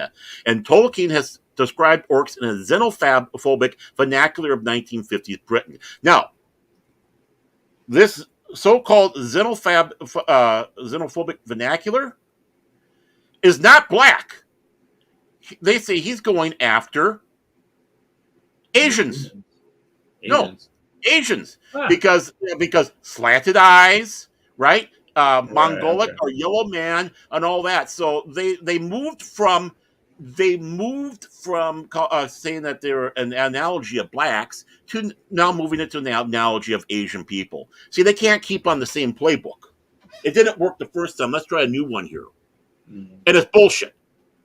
And the Asian people, Right? no matter where they're from, had no problem with it at all. No, not at all. I Right. mean, you have Goblin Slayer as an anime, which that's basically what orcs were an expansion or beefing up of goblins, Yeah, that's and more cool. important, Too. and more importantly on that one too is just like they're doing to our stuff, where they're taking something good and perverting it and destroying it. The elves of Tolkien were basically kidnapped, tortured, and corrupted, and they're basically tortured and corrupted elves that became evil, an evil race, and that's how they came about in Tolkien's work. It was bemoaning the twisting of something good, but of course no, we can't do that. So, over the years and through subsequent editions of the game, these racial illusions have generally been minimized. In the summer of 2020, amid reckoning on race and inclusion throughout many industries, WotC released a statement outlining steps it was taking to help everyone to feel at home around their game table and see positive reflections of themselves within our products. This is the one that really set me off. Yeah. But for every 2 steps forward, they take 1 step back, says Trammell the Cuck. Citing a recent publication inclusion of a simian race of humanoids reminiscent of old minstrel shows. That is bullshit. The man is lying through his fucking teeth. He should be kicked in the balls so hard that they come out his mouth. The simian race that they're talking about here is a race called the Hadazi. They first appeared back in 1982. That's 40 fucking years ago. Now this is the problem, right? 40 years later, they appeared in 1982 in a game called Star Frontiers as an alien race. They were simian, and they had these flaps, skin flaps between their arms and their legs. They could do gliding if need be, like a squirrel. Flying squirrel. Right. Well, when Star Frontiers came to the end, TSR with the second edition came out with something called Spelljammer. So they took the races that they had in Star Frontier and migrated them over in their monster manual they had there. So now they were part of the Spelljammer universe. Then when D20 Modern came out, they had D20 Modern Space. And they kind of revived Star Frontiers in there, and they migrated them back over there. But over 40 years, no one ever made this connection at all. You know why? It's bullshit. Now, Trammell, in his crypto racist way, views simian-looking people as blacks. Who's the racist? Right. Who is the racist? No one thought that. No. That's like watching Planet of the Apes, and it's like, oh, black people are taking over. What? I am so surprised they haven't yet. Vigilante and 24 out there protesting, basically saying, we want a better movie. We want a better movie. If you're going to do this, do a better movie. But, I mean, how insulting is that? Honestly, that is so insulting. Wizard of the Coast also recently presented a new vernacular for the upcoming rule change to the game, replacing the instances of race with species. So I guess we can be speciesist now. At best, I think that is an earnest appeal to fans that WotC is taking the representation of race seriously in this game. But at its worst, I really think that it may quash some of the important dialogue that is happening around the topic with fan communities, said Trammell. The problem never was that race was a concept of fantasy world. Instead, it has been that fantasy worlds are a product of any number of white supremacist tropes that mirror those in our own. What? Oh, this guy is definitely a bottom, and he gets a train run on him. The issue was never really race, but essentialism, Dashell agreed. So, there's the other bottom, so they can be tied up together. And essentially is baked into the system of D&D. It's in this DNA. So D&D is white supremacist. I think many people would consider it a completely different game, as race species give advantages and disadvantages, and there needs to be checks and balance systems for parties' consistency and fun. Some game systems outside D&D are doing away with race as defining aspect of a player character altogether, while other systems are engaging in stories and worlds with non-white, non-Eurocentric designs. Well, that's fine. Make your own. No one's stopping you. Yeah. Monty Cook, owner of Monty Cook Games and a former Dungeons and Dragons designer, developed a setting-agnostic game system, meaning that it can be used to tell stories in many different ways. There was one before that called GURPS, Generic Universal Role Playing System, but we won't hatch stuff here. A distinguishing feature is that players can create characters without needing to consider race or species for its mechanical purpose. So Racing blobs. Yeah, exactly. Yeah. Blob 1, Blob 2, or Thing 1, Thing 2, whatever it is. Race and class are pre-made buckets that you fill, he says. By focusing on who your characters are, it gives players more control. Right. So they're making a big deal about race and class being a problem. Now they're saying it's not a problem, but now it's a problem because they're avoiding it. Make up your mind. While there is no in-game mechanic benefits to choosing a particular race, Monty Cook Games strives to encourage diversity through artwork. The artwork they commission tries to be inclusive by showing women in the Wild West or children of color exploring a haunted house. Like, we've never had artwork like that before. It's been out there. Eat a bag of dicks. Sometimes the art depicts people wearing masks so that players can imagine themselves are their characters in those situations. So now we're maskless entities. They have nothing. Yeah. We want everyone to feel welcome, to feel seen, Cuck said. And that's what I have to say about Monty Cook. He's a cuck. Beyond those who play the game, what is often overlooked is the community of people creating and marketing them. When he started in the business, Cuck said that all designer, artists, and editors were of similar background and ethnicities. But he has seen the cultural change and becoming more diverse. We want people of all type in the driver's seat, he said. Well, yeah. Yeah, because he's a receiver. Yeah, he's a receiver too. But the thing is who's saying no to these people? Who was saying no to these people? The imaginary boogeyman. Right. The person who did the wonderful map of Greyhawk for D&D way back in the day was a woman. Right. No, that doesn't count. That doesn't count. No, not at all. It wasn't a woman with a dick. No, it wasn't. I'm sorry. She had to receive it from her husband. I'm sorry. One example is Coyote and Crow, a new game focused on telling specifically indigenous stories.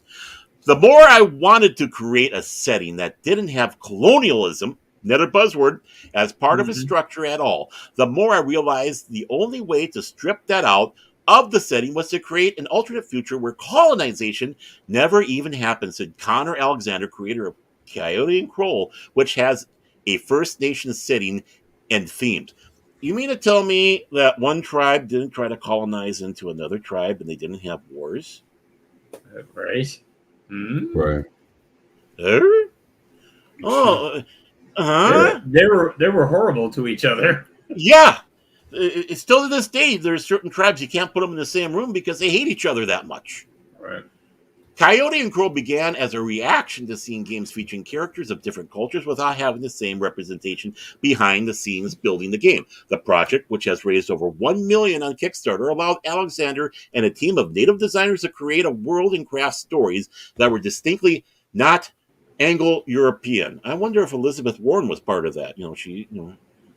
For instance, she's Or she's 0% indigenous. right, exactly. For instance, players are encouraged to create characters who are part of expansive multi-generational family, as opposed to the loner trope usually found in Anglo-European fantasy tales. Now, bullshit.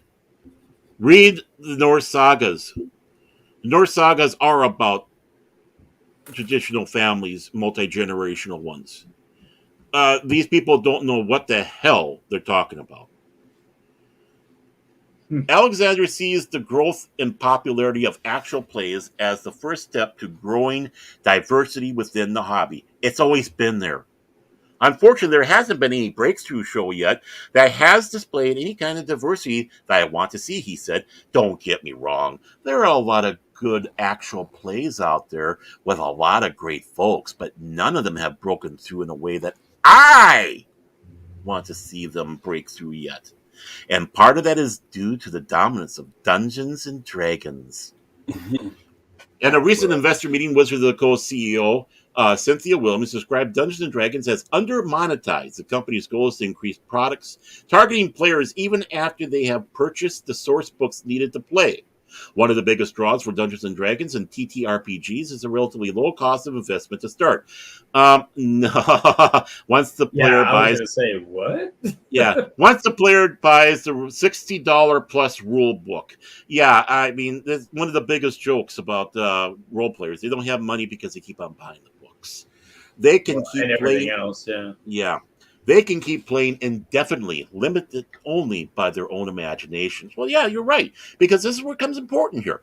That imagination freedom is what minorities and marginalized people have the opportunity to build worlds that center on their own stories. At community level, this creativity can be seen as the proliferation of homebrew games made by fans who customize the setting, characters, and rules, publish systems to their liking. News for you. We've done that since day one. Right. Homebrewing is nothing new. I don't know of any game other than an official sanctioned game, mind you, that doesn't have homebrew in it. Right. And that's just it. You can take these books and you can play them any way you want. And if you want to change something about an aspect like that, you can. Quit bitching. That's what's wonderful about them. Corporations and collective story may sometimes be at odds, but a thing does not have to be perfectly good, Ellinger said.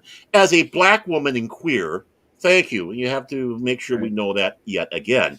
If I had to throw away every piece of fiction that did any of my identity dirty, I would have nothing to do but sit quietly in the room. No. You would have something to do. You could write your fucking own. There we go. What am I going to do? I'm staring at walls. Hey, you got a pen and paper? Right. Do you have an imagination? That is the most important thing about it. This is why you don't buy the new D&D. This is why you tell WotC to swivel. There. I got the thing down here, but I got to bring this up here like that. Right. Eat a bag of dicks, fuck off, whatever it is. This is where, notice the I. Now, gatekeeping is not a bad thing. They want to try and make it sound like a bad thing. But gatekeeping, if done properly, is a good thing. Right. Because basically what it is you're letting, hey, come on in. We want you to play. But when we have that person coming through saying, well, it doesn't, it doesn't, you're not whatever.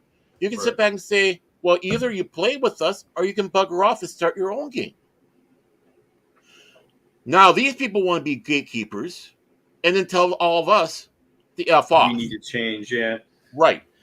And, you have gamers like me since the early 80s. I mean, very early 80s. I got my first edition books over there playing D&D. Right? We've been there for the ups and downs that TSR went through. And there were times we didn't know TSR was going to survive. But we stuck with them. We still bought the books and the modules. We were right there with them and promoting them and going about it. And even when they got to the third edition and Wizards of the Coast bought them. And keeping it alive, and then they turn around and tell us to fuck off. We were the ones that they were attacking back in the 80s as Satanists and other things and devil worshippers.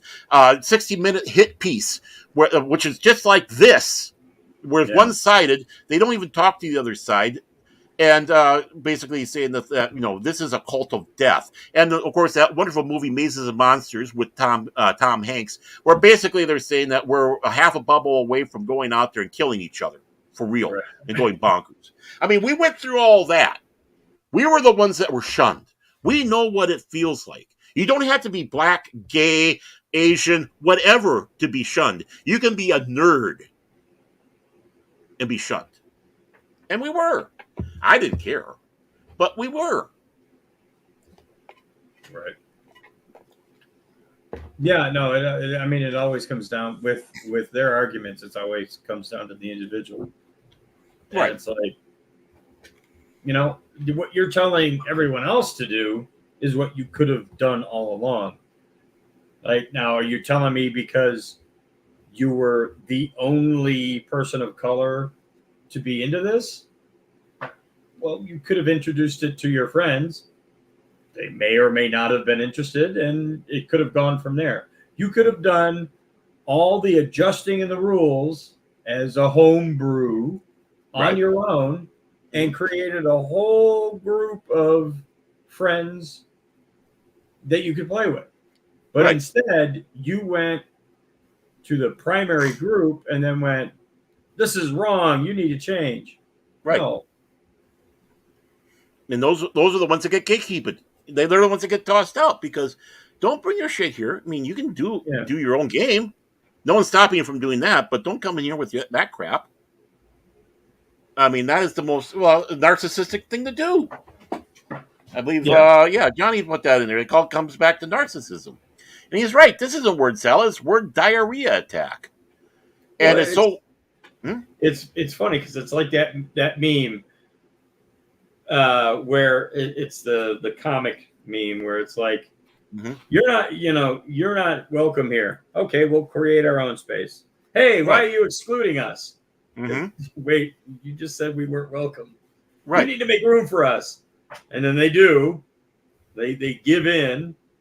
And then it's like, you don't belong here again. And it's a continuous circle. You keep creating your new space and they come and trash it. And in a nutshell, I have it highlighted here. This is the big thing. OSR is a gaming movement whose players claim. No, they don't claim. There's no claim about it. We say they are against outside politics permeating their game space. Absolutely right. You know why? This is escapism. Right. We're getting away from that crap. We are spending. The only politics that should be discussed are the politics within the game. Right. You can create random politicking, if you will, in your rules and in your your story or whatever, or within your characters. It's bringing real world stuff into fantasy that it destroys the fantasy. Now it's just real world stuff. Right. Exactly. It's like playing The Sims, right? Why do you play a game that simulates real life when you live it already? Go the fuck outside and touch grass. Yeah, exactly. Or smoke it if that's what you want to do. I mean, it doesn't matter. Whatever. Yeah, exactly. And that's just it. Like you said, there are in-game politics. You have the politics at the table because these are the rules, and you have the quote-unquote rules lawyers, and that bullshit. But even in the game, you have this kingdom, you have that kingdom, and you have those type of politics. But it's fantasy politics. It's fun politics because it doesn't mean jack at the end of the day. It's just that you're playing a game. Right. And that's exactly it. We want escapism. They want to bring all this stuff into the game and feel vindicated and have virtual signaling and be allies and all that crap. Right. Why play the game then? Right, exactly. And this is having a big backlash. And a lot of stuff that you were saying, New Bomb, when I brought this up on the other show earlier, they were saying, write your own stuff if that's the problem. Well, some are trying. And bless them. I Yeah, hope I it's a think- good system. that guy that was creating his own. I'd like to see his sales numbers. Yeah. Tell me how And- much you're selling. If D&D is struggling, Mhm. I know you're struggling. Right. I mean, you have Paizo with basically Pathfinder, which started off using the 3.5, which they called the 3.75 a lot of times for a nickname, D&D system, and was beating Wizards of the Coast. They changed it to a Right. second edition that's not following that. I don't know how that's going, but I mean, Pathfinder's a giant. They took and ran, especially when they Yeah. had the fourth edition. People didn't like fourth edition D&D. So and of course they don't talk shit about the cool. You got those games. You have the Cthulhu games that people like to play. I mean, you saw those numbers. 2 point whatever billion, and they only have about 100 to 150 million dollars that they can claim of that. Look at all the other games that they have out there. Yeah. All the other games. You have Traveler, but I believe Mongoose Publishing still doing Traveler. You have the new Warhammer role-playing games. You obviously have the tabletop, but they have the new role-playing games that are out there. Warhammer. You have, of course, Fantasy Flight Games is kind of in a flux right now because of the sales, but they have their Star Wars role-playing game, which was huge, is huge. People love it. Everything. So you have all these other games out there, and yes, there's aspects to races. The thing is humans are used as a base model, and then off of that, goes the others, and it's not a good or bad thing. It's just the fact that you have, because of different, obviously an elf is going to be different. They don't sleep. They only go out and meditate for about 4 hours, and that's all they need. So obviously there's pluses and minuses to everybody. And the humans don't necessarily grab onto that. They don't have the night vision. They can't do that, just have that short amount of time. Right. It's like, they're saying that, humans, blah, blah, blah. It's like, yeah, there's still flaws with the humans. They're mediocre. They're bland. They're vanilla. They're mayonnaise, Right. So, yeah, I mean, this is who we are, this is right here, just absolute showing these numbskulls. And yeah, I mean, and look, and but the bad thing is our tax monies are paying for this. Oh, yeah. That's if you pay taxes. Yeah. Yeah, I don't.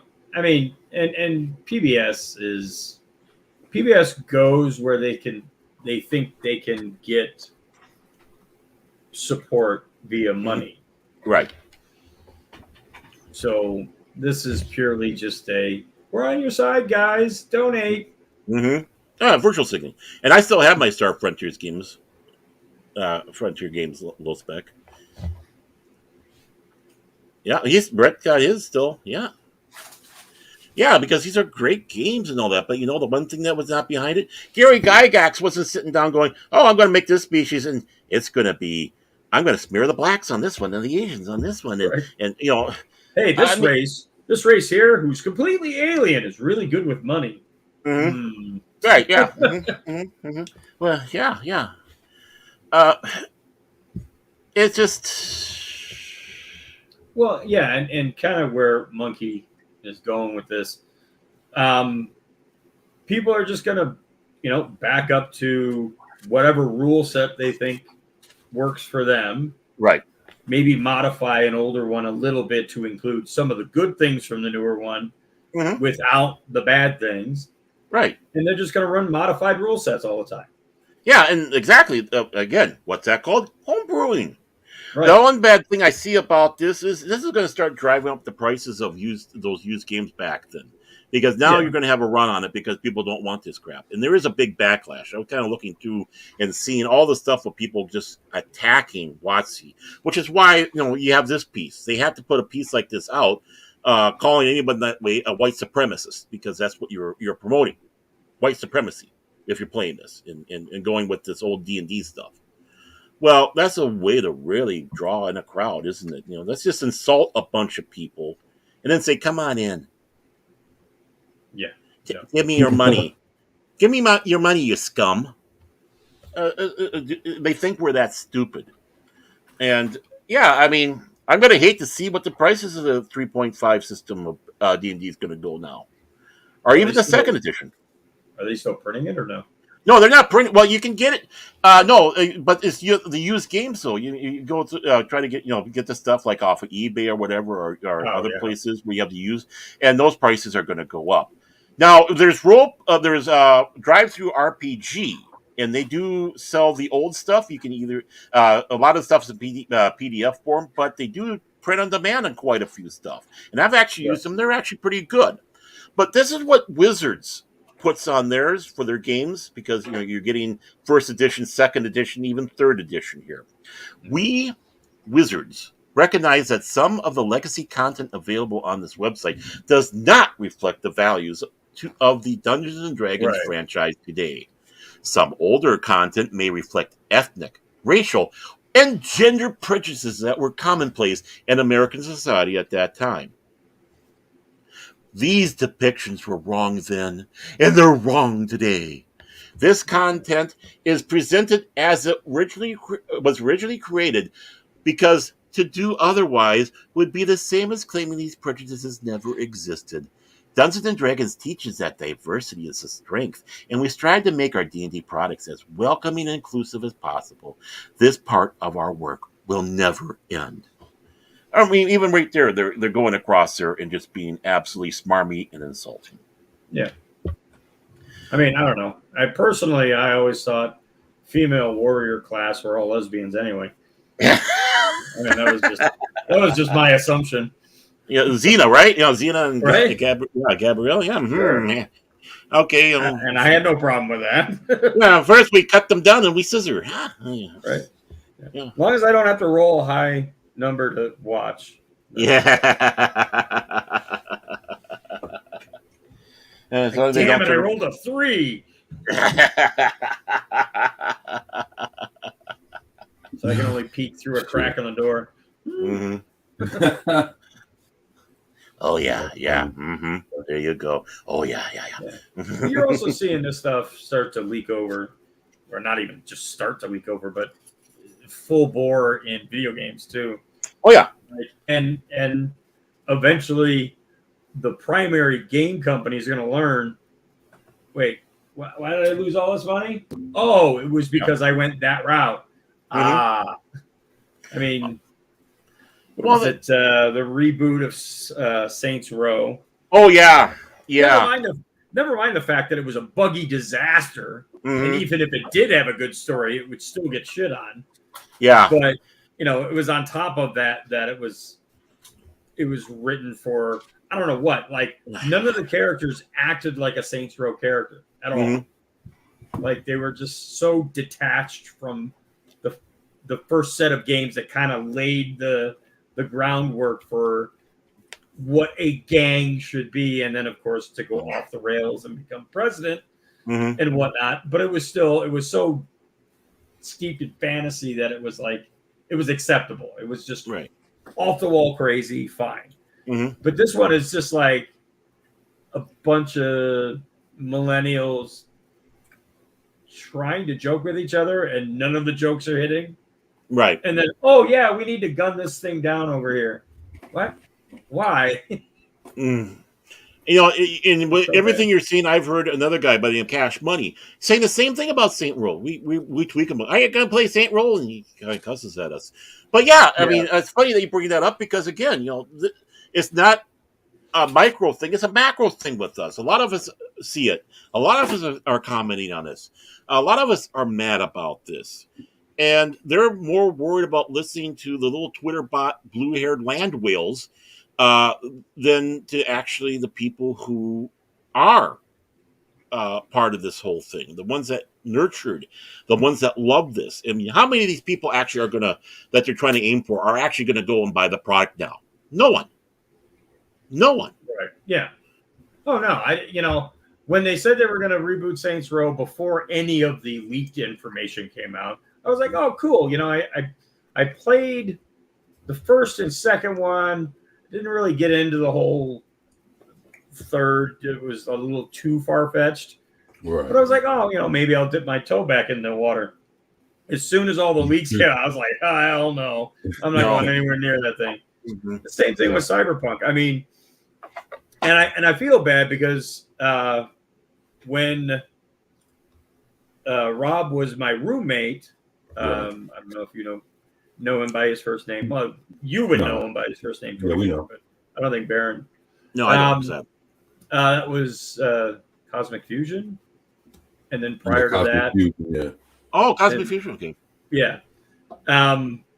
He had gotten it after they had patched and fixed everything. Mm-hmm. And he's like, it's a really good game. You should get it. And I was just like there was still themes in it that I just wish weren't there. Mm-hmm. It didn't fulfill on a lot of the promises that was said early on in creation.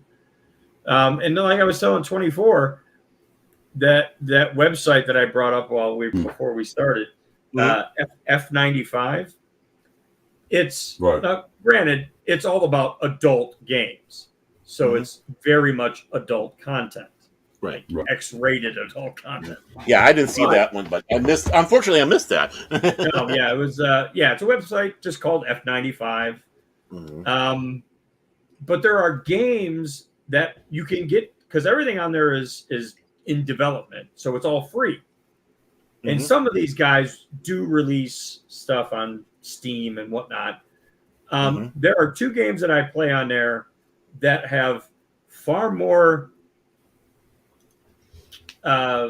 character background and development, even though what they do in the game always leads to sex and whatnot.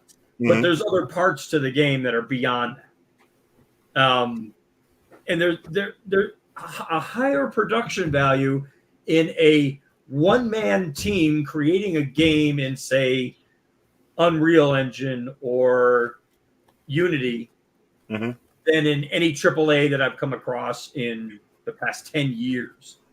The biggest problem is it's a one-man army doing this stuff, so updates come out slow, and you don't necessarily get a complete game when you download it, but you're effectively beta testing for them. So you can go back to the forum and say, hey, I got to this point, but then the game stopped and I don't have anywhere further to progress. And they'll say, oh, well, you missed this here. They'll kind of give you hints on how to progress to the endpoint that they currently have out there. It's amazing. I mean, like I said, there's Unreal 5 engine games that they've had to switch. They've been in production for so long that they've had to switch from 3 to 4 and then 4 to 5.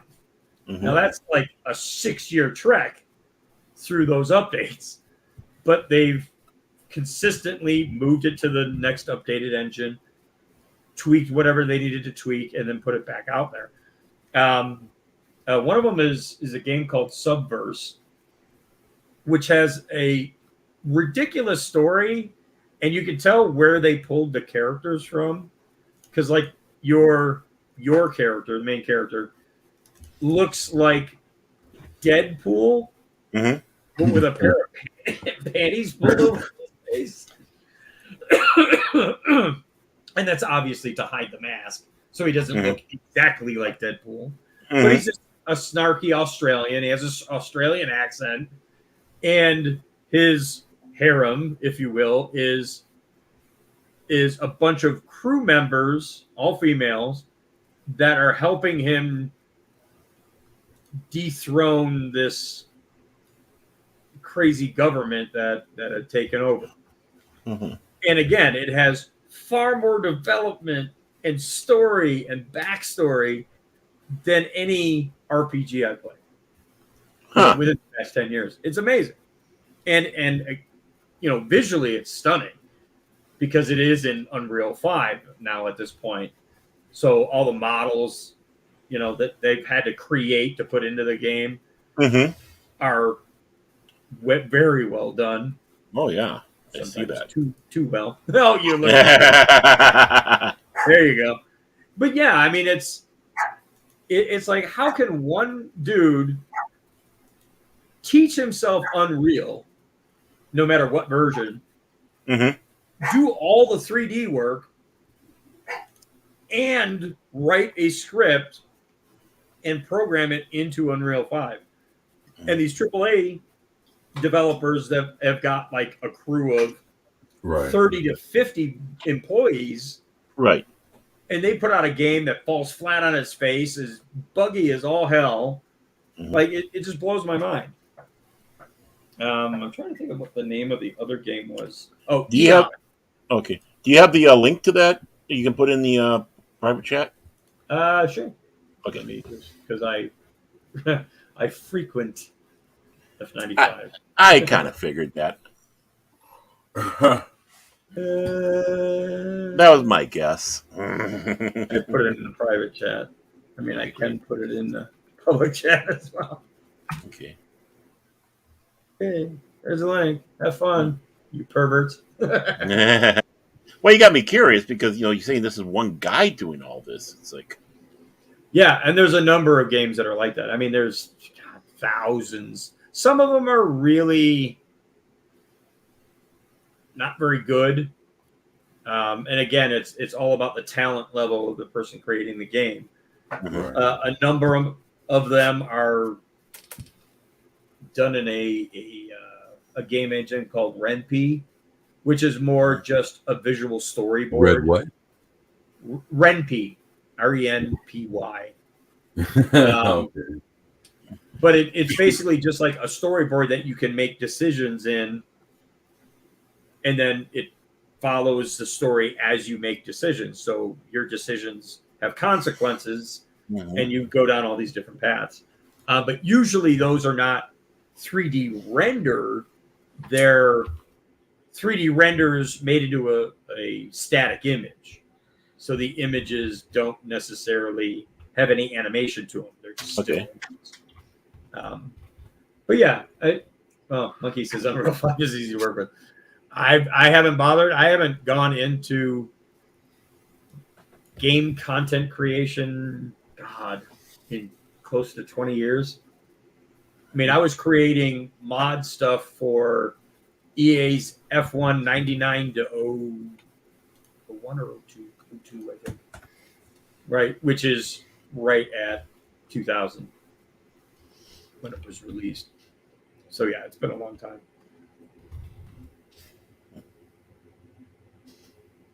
But yeah, I mean, and like on top of that, like I don't even know, they could be using 3D Studio Max or Blender to create the animations so that they can import that into Unreal.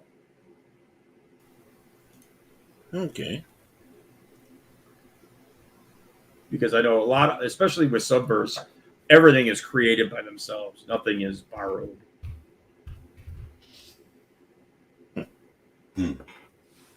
Wow.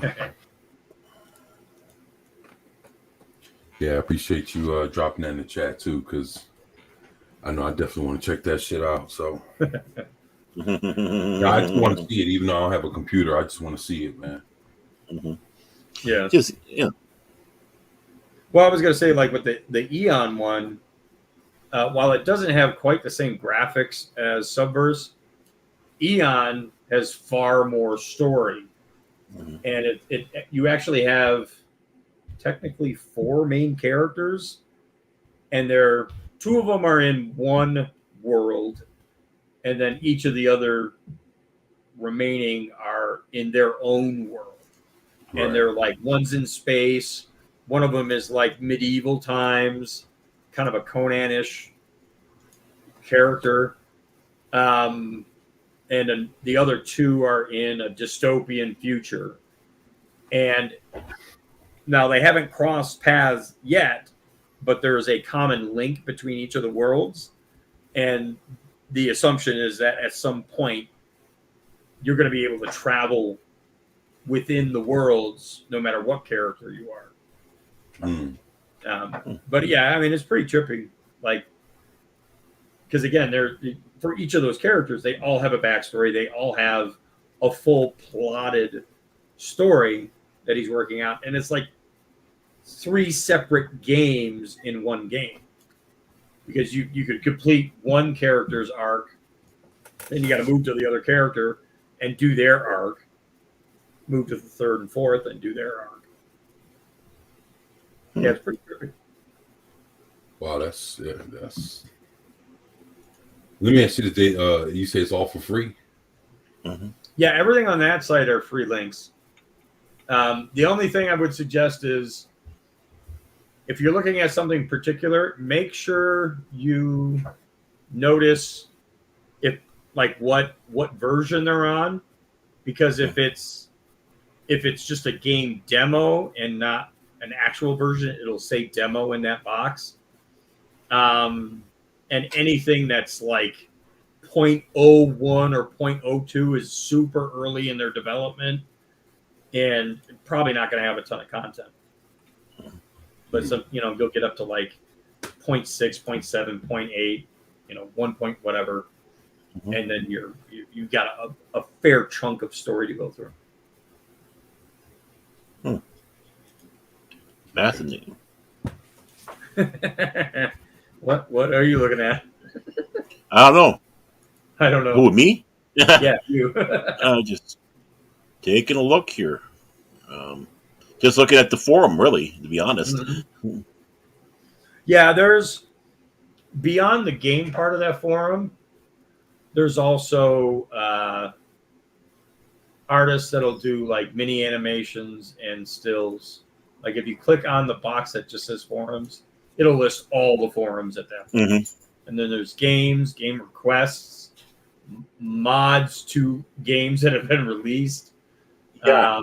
And patches, I see patches. Yeah. Comics and stills, animations and loops. There's all kinds of, you can request shit. Wow. Yeah, I'm looking forward to checking this out. I'm sure you are 24. Yeah, actually, so am I. the reason I'm just sitting here just listening, man. I'm like, wow, this, man, like, just listening to all this, man. This, there's a lot of shit going on with like tabletop gaming and, all the way to what we're talking about now with this, man. I love RPGs, man. So, well, and that kind of ties back into what I was saying that Ripa had said in one of his videos earlier today, is that there needs to be some, independent version in gaming that mirrors the success of Rippaverse. Mm-hmm. And it's like any one of those people, like the individual who does Subverse or whatever, could be that individual. Right. If it wasn't necessarily limited in its scope to adult games, but any one of these guys could create a regular game, pull all the fucking sex out of it, and you've got a normal game. I'd rather keep all that in, but yeah, that's true. That's true. But tell you what, shit. I mean, it's been on for 2 hours 7 minutes. We can wrap it up here in a minute. Yeah. Here shortly. But man, I tell you what, I learned a few things. That's why I was quiet. I was just sitting there listening, like, yo, okay, all right. Yeah. Like I said, when it comes to tabletop gaming, I'm really like, I'm RPG, but on the video game side of it, right, man. So when it comes to listening to that, I mean, I was given D&D and long time ago, man, and it was hard for me to wrap my head around it. So I didn't appreciate it. The way I was too young, man. I was too young, and I'll tell you, like, a lot of people caught on to it when they were young, but for some folks, man, that shit, it was like, it blew me away to where it's like I couldn't understand the whole role-playing game, the strategic aspect of it. I couldn't understand that shit, man. It was too much, man. Just give me Pac-Man and I was good. Well, yeah. But then as I got older, Final Fantasy and right. And you find out Chrono with Trigger, fantasy. just so many RPG. Go ahead. Oh, I was going to say, but you find that these are huge, rich stories that a lot of this has, with like the Right. Final Fantasy, like talk about, like many of the role playing games that we have around here. They're just huge. The lore is just immense. I mean, try going to the Warhammer 40K wiki page and start reading that. It's like, it's just like this entry is that long. Right. You know, people love this stuff, and the one thing I have to sit back and say, it gives hope. Because the reason why that article is written, I'll put money down on it, is because of the backlash, and they're trying their best to deflect it, which they didn't do in that article at all. That article was vomit. I believe it was, I can't remember who said that one. But it was. But the thing is this is a retort back, and of course using PBS as the tool to do it. And it's just making people even more angry. I mean, just listening to New Bomb as he was, going through that. So it gives me hope that the reason why this is they know they got themselves a problem on their hand. Especially when I see all the people out there with the dissidents to what they're planning on doing with what they call D&D 1, which is technically going to be D&D 6th edition. But it's their way to try to use computers along with the game, and you know how it's going to be. They're going to make a mess out of it. So this is going to be a turkey. It will be. It will be. I mean, I don't want to burst anybody's bubble, but it's going to. Well, I mean, the only thing we can do is just... I'm just sit back and watch. Right. I mean, that's just it. I'm not calling a boycott. I'm a person who won't go for it. If someone else wants to, fine. Waste your money on that. I've never called for boycotts. It's to your individual taste. If you want to support something like that, go right ahead. But don't come bitching to me afterwards. Right? Yeah. Mm-hmm. And which usually happens. Right.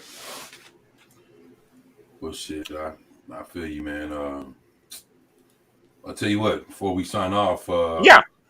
You guys want to promote anything? New Bomb go.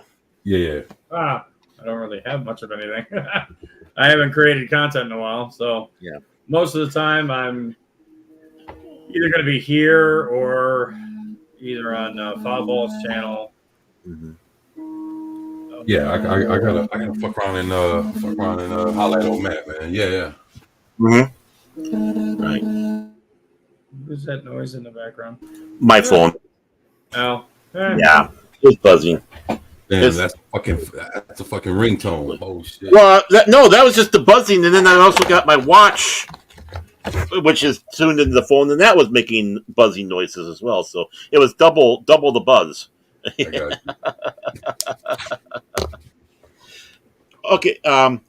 Okay. For me, well, as you know, I'm working on getting some new content out there, so it's going to be out there. And trying to redo, of course, Baron After Dark is going to be called Fandomology now. I stole that from Master Paul. But usually you can find me doing things such as Pop Talk with Pacific 414, Sunday mornings, and on Wednesdays, I go there with Pacific 414 Pop Talk. With that Tuesday Night Trek with Master Paul, this coming up Tuesday, we are going to be talking about the last episode of Star Trek The Next Generation, All Good Things. So tune in. Plus, he wanted to have us a list of what we thought were the 5 best and 5 worst and honorable mentions of Star Trek The Next Generation. So I got to do that little list up and be a good boy. Saturdays, I go over the Pulp Culture Minefield with Keith and Gary and spend some time there. And then King Dolphin TV after that with Raymond Feliciano and gang there. It's just kind of a chill talk. Then right here, 5 o'clock every Sunday, Central Standard Time. I'm with the Kings, baby. So primetime Kings. So I'm here. I hope most of the time if I don't screw up. Oh, by the way, tomorrow I'm going to be on Ryan Roger Affe's show tomorrow at 5 o'clock Central Standard Time. We're following up the conversation we started last Sunday where I made a mistake with my scheduling. But I'm here now. I need a producer. I need a secretary. I need somebody. I need help. There you go. Well, shit. As far as I go, I'll just be dropping videos and working on new content. And again, you'll see me back here next Sunday. Oh, on Wednesday we'll be doing the prime time. We'll be doing the comic book roundtable with Stone Loki from Loki Mornings of Mischief, and then from there you'll see me here next Sunday for the Primetime Kings. So, other than that, just wanted to say thank you to Brett Cohen and everybody else, Monkey Jeebus, man. Just so many of y'all that have came in and spent time with us. My boy Juice Cannon, boy, I miss you, brother. Man, great to have you here, my old man. Want to say thank you, Keely Chow, Roll Tide. Shit, man, great to have you here, man. Glenzer, shit, a lot of great folks in the house. I don't want to forget anybody. The lovely Sherry was also here. Was it Glenzer? Did you say Glenzer already? Glenzer, Okay. yeah, he was. Okay. Yeah, I got him Dork Night. Yep, Danny Dork Knight there, and Los Beck, and Low Spick Linux laptop. Yeah. there's this guy by the name of Newbomb Turk who's been spamming in there, so I don't know. Oh no.